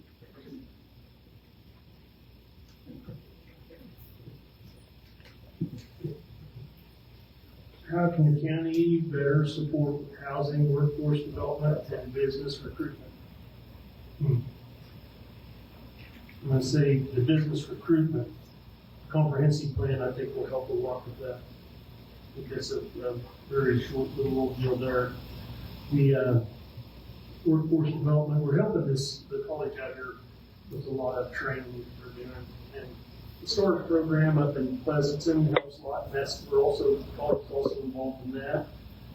Promote that kind of stuff. Not everybody is I never went to college, guys. I've been a tradesman my entire life. Being a tradesman is not that bad. Kind of honest deal. You feel good, you sleep good at night because you're tired. It's not that tough deal. The housing deal, property taxes is kind of hard to make me want to build a house, but you get a tax abatement at this point, so I don't really know how all that works. We need to work on making cheap housing for a lot of other people to live here. The housing costs are so high. We need to work on that. We need to start big starter houses, step up houses, and nicer houses, not just walls for 4,000, 4,400 houses. We've got to start something. Very good. Thank you. Yes, great. Yeah, we're good.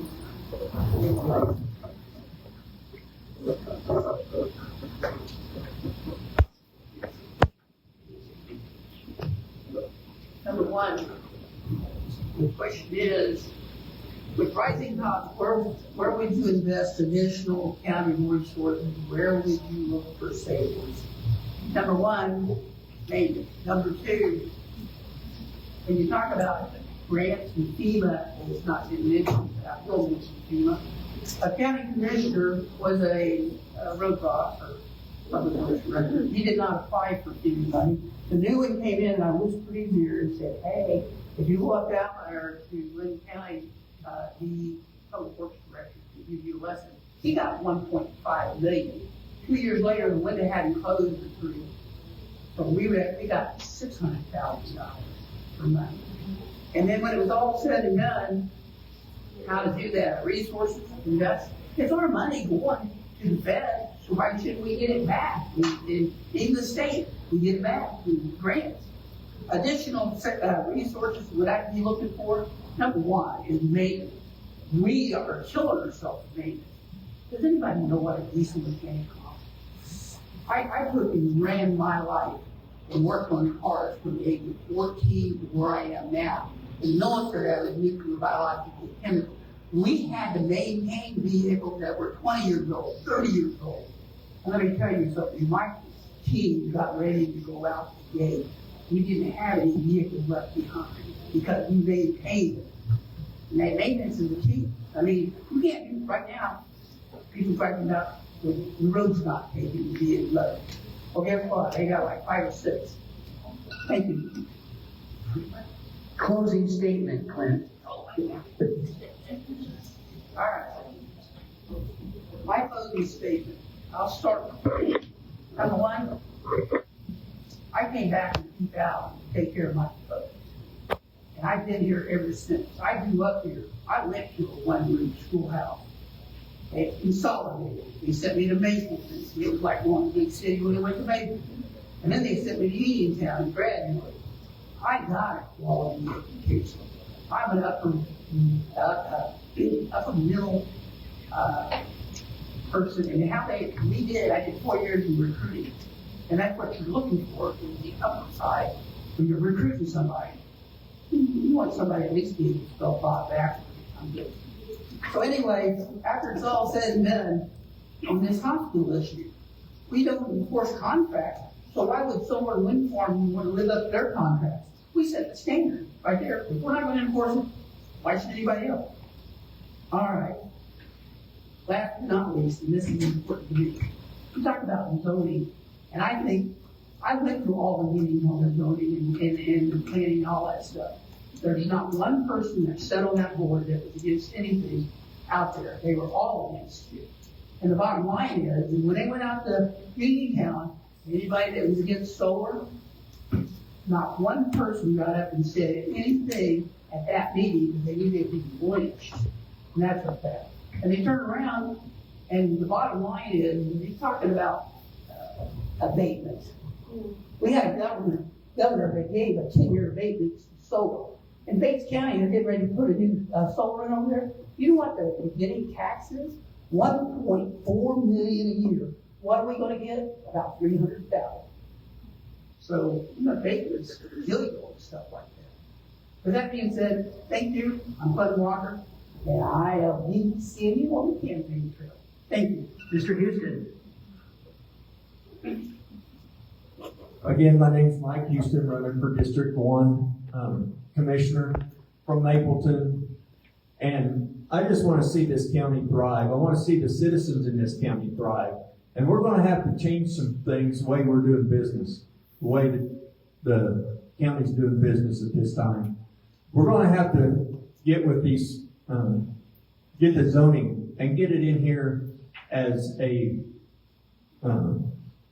partial or a limited zoning. So we know what these big companies are doing. We don't have anything, they can come in just like that data center. I live 5 miles from that data center and I didn't know anything about it until I went to a commission meeting and their neighbor was there. Yeah, Bitcoin mining.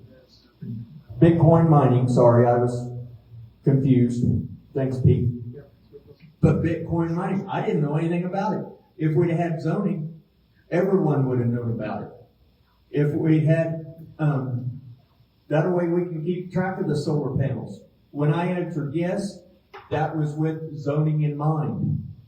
So we can keep track of what they're doing. So we don't have solar panels right up against the fence on somebody else's property. And we can keep track of, and they will train the people, train the local firefighters. I've been a paramedic and a firefighter, been a firefighter for 42 years with Bourbon County District 3. Hopefully I die there.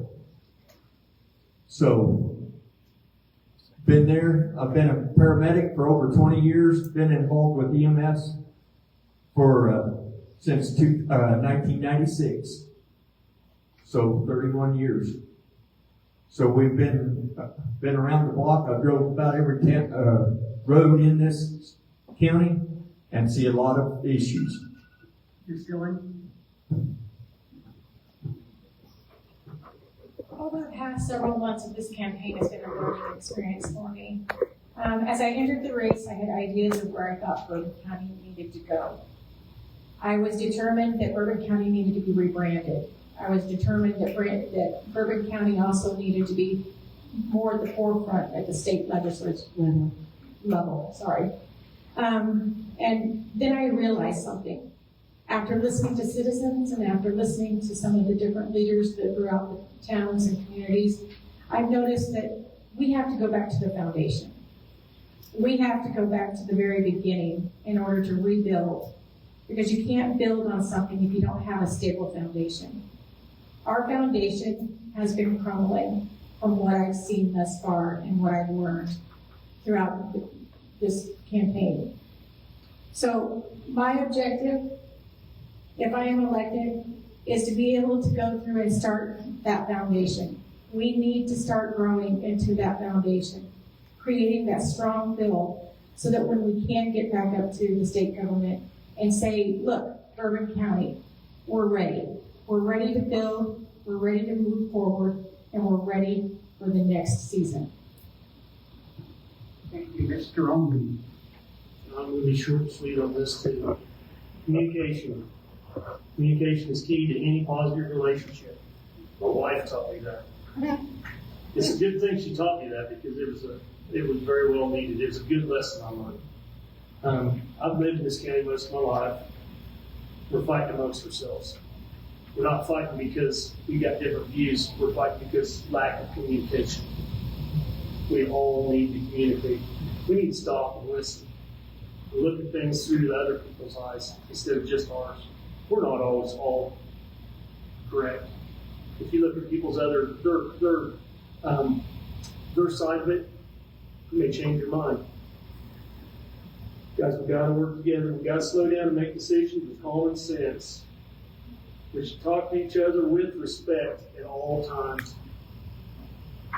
The county has several hard questions that need thoughtful answers, Let's all work together. I want to work with all you guys. If I'm elected, I want to work with everybody here.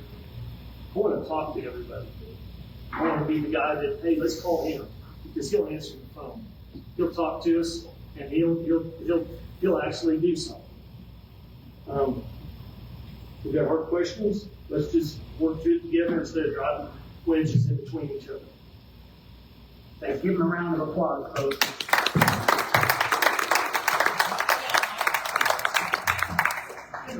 Don't leave, we still have our last group up, which will be County Commission District 3. We have Joe Allen and Josh Jones.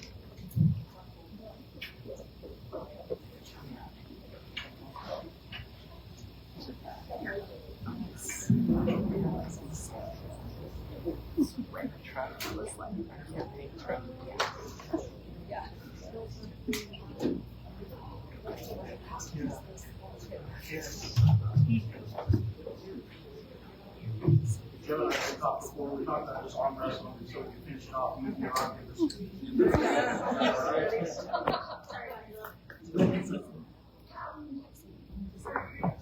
Opening statement, who would like to go first? You're still standing? Okay. Okay, my name is Joe Allen. I am born and raised in Bourbon County. Born right out by the lake, close to the district that I represent. Graduated from Fort Scott High School in 2001. Was part of the last state football championship in 2000. Married, got 3 kids here, 18, 15, 4. I guess how that happens. So I have been invested in this county most of my life, all my life. Police officer for 14 years, 9 years as a transportation director out here in the school district. I volunteer fireman for Garland, leader in my church, go on mission trips. But I really feel like this was my time to step up and serve my community, my county, when this opportunity arose. Thank you, Josh. My name is Josh Jones. Born and raised here. My whole life, my family moved here in the mid-1850s. Been married for 26 years, have 3 kids. 2 of them are teachers. The third one is going to school to become a teacher. I've been involved in politics here since I was about 18. It's just always something I've been passionate about. You hear all these people, talking and think you're putting this on. It seems like the same thing, over and over. What's your ideas? What you're going to do? The biggest thing I think is how you're going to implement it. Is the person you're elected, can they get it done? Can they implement it? And that's, like I said, everyone has their ideas, but can you work together? Can you get the issues solved? And the thing about me is I can tell you everything I'm going to do. I was city commissioner for 3 years. You can look back on YouTube and see the way I voted, see what I've done. And one of the reasons you can look back on YouTube, before YouTube was there, I would go there with my phone because there was no transparency, and I wanted to be transparent. I'd go there with my phone, and after about 3 months, they started putting stuff on YouTube. So with that, you can go back and look at any way I voted or any question you have. Okay, first question. What is your vision for economic growth in Bourbon County over the next 5 years? Well, the first thing is we got to get back to working as a team. Everyone has their own ideas of what we can do here, what we can do there. But the problem is everyone, I'm trying to say this right way, everyone loves to hear themselves talk, right? So everyone has their own ideas, this is what we're going to do, but nobody wants to give and take. And until we can work together as a team, economic development, or hospital, there'll be nothing getting done. Because right now, just like in the city in 2020, you have commissioners that are so divided, they can't get nothing done because they're more worried about hearing themselves talk than actually working together as a team and understanding and listening to other people's ideas and working together. And until that can happen, we will not see any growth on any aspect of Bourbon County. Joe, same question. I agree, and I'll take it a little bit further. We need to be able to communicate. We need to be able to work well with our city. We also need to support our small businesses that are already in the county. There's a lot of businesses that are already, like out in Bronson, out Uniontown area. We need to support them. But like I said, communication and being able to work well with others will a long way. And like I said, the communication with the city has obviously brought in some big businesses here lately. Would help with our economic development.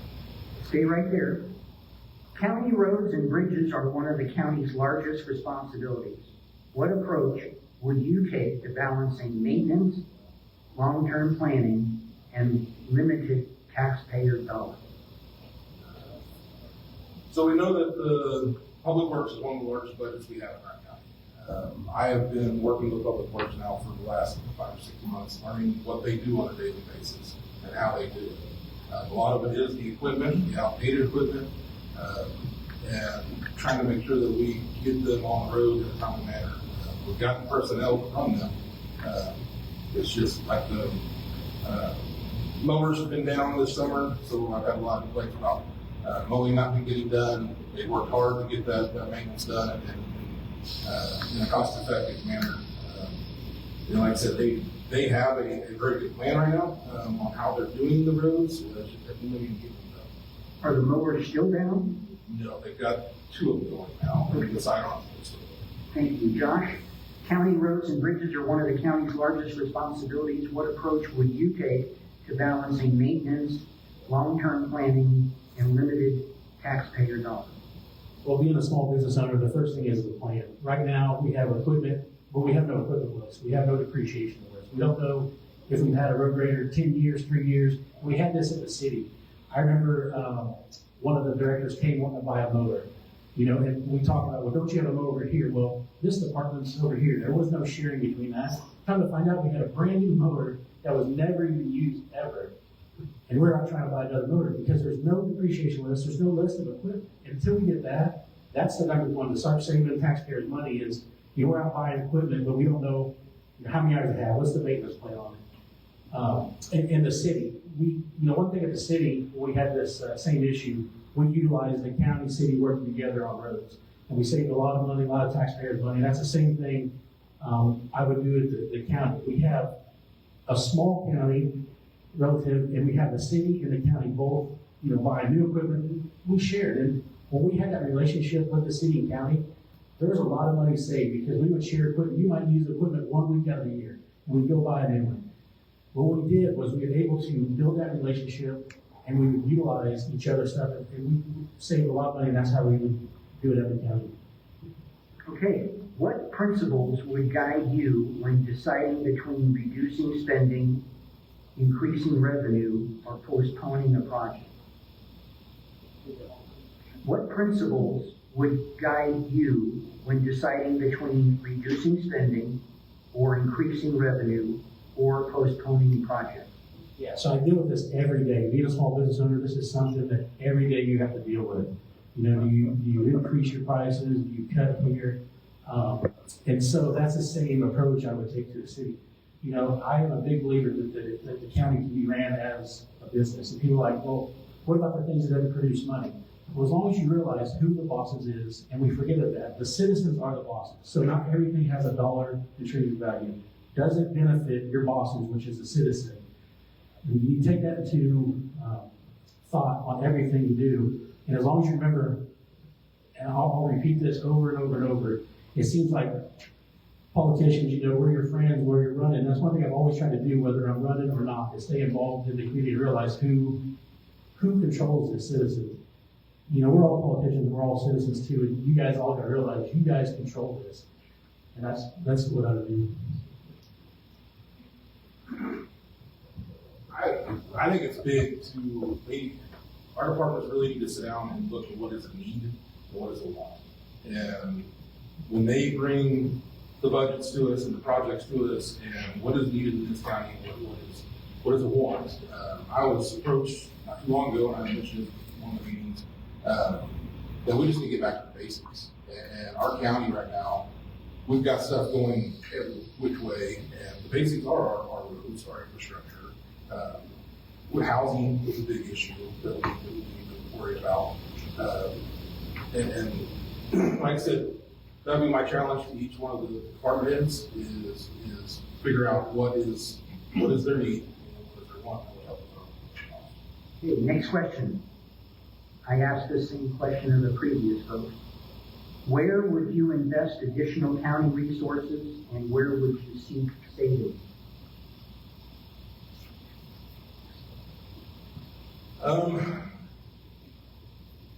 Like I said, like I just mentioned, public works or public safety are two main things that keep our county going. Those would be the ones that I would like to figure out what's the best cost efficient way to get the needs that we need of the community. And again, just trying to decipher what those needs and wants are and be as efficient as possible. Josh, same question, which is where would you invest additional county resources and where would you seek savings? Well, resources can be many things, and time is a huge resource. I invest that with the employees. The employees of any business, any government, are the backbone of everything. One thing at the city we try to do, we try to get with the road workers and say, hey, if you have an idea to save money, and we try to offer an incentive plan, even something small, $50 gift card here, but the workers know, day-to-day stuff, where they can save money, areas that would improve productivity. And so I just think having a better relationship with the workers is going to be the key to, they're the backbone of our county, and just working with them can be a huge thing, and we can save a lot of money doing that. Okay. I asked this question of the previous group, which has to do with zoning and solar panels. So in the regards to zoning, are you in favor of complete zoning, partial zoning? What was limited? Limited. Limited. Yes, unless you want to expound. Okay. It's a very tricky, touchy subject, and we cannot rush a plan in place. We know what we want, but we have to think long-term, future generations, future commissioners. Are we going to open up an avenue where all of a sudden now we have a super liberal county government, and now they want to put, codes on you. You can't have grass over this. So whatever we do, not just in zoning, but anything the county does, just have a plan. So many times they rush a decision, months later, change it. We just got to have a plan. That's the biggest thing. We got to make sure it's set up not just for now, but for the future also. And then is a yes or a no on solar panels? It's such a tricky question. Free enterprise, if you want solar panels, yes, there's a place for it. I don't believe in tax incentives for it, and I don't believe it in our agricultural land. So yes, but it doesn't have to be here. Okay. Joe. Limited, complete, or partial? Limited. Okay. So expand on that at all? Yes. So the planning commission has done a very good job of putting together a plan. But one, we need to figure out how to afford it. Two, we need to figure out the plan past, implement it, and to keep it into a long-term plan, not just. Like I said, that's going to take money itself. I am all for protecting our natural resources, and that's why I am for limited zoning. I had mentioned this in another meeting the other day about I have a beautiful pasture across from my house. I see the sunset every night. I could not imagine what it would look like if that changed. And so that's why I'm okay. Solar panels, yes or no? To go with Josh's, I am for them if they're held accountable and not on our agricultural land. So I would not be around for it.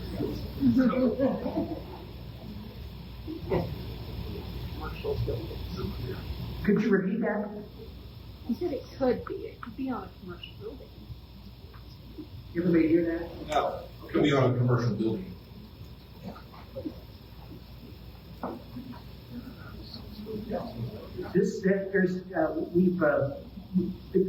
All those have been answered. There are still two in here, so each one of you gets one. There are still questions in there. I feel like they're maybe not exact questions that have been answered, but in some way. But so I was asking Mark if he could pull 2 questions out of his pocket.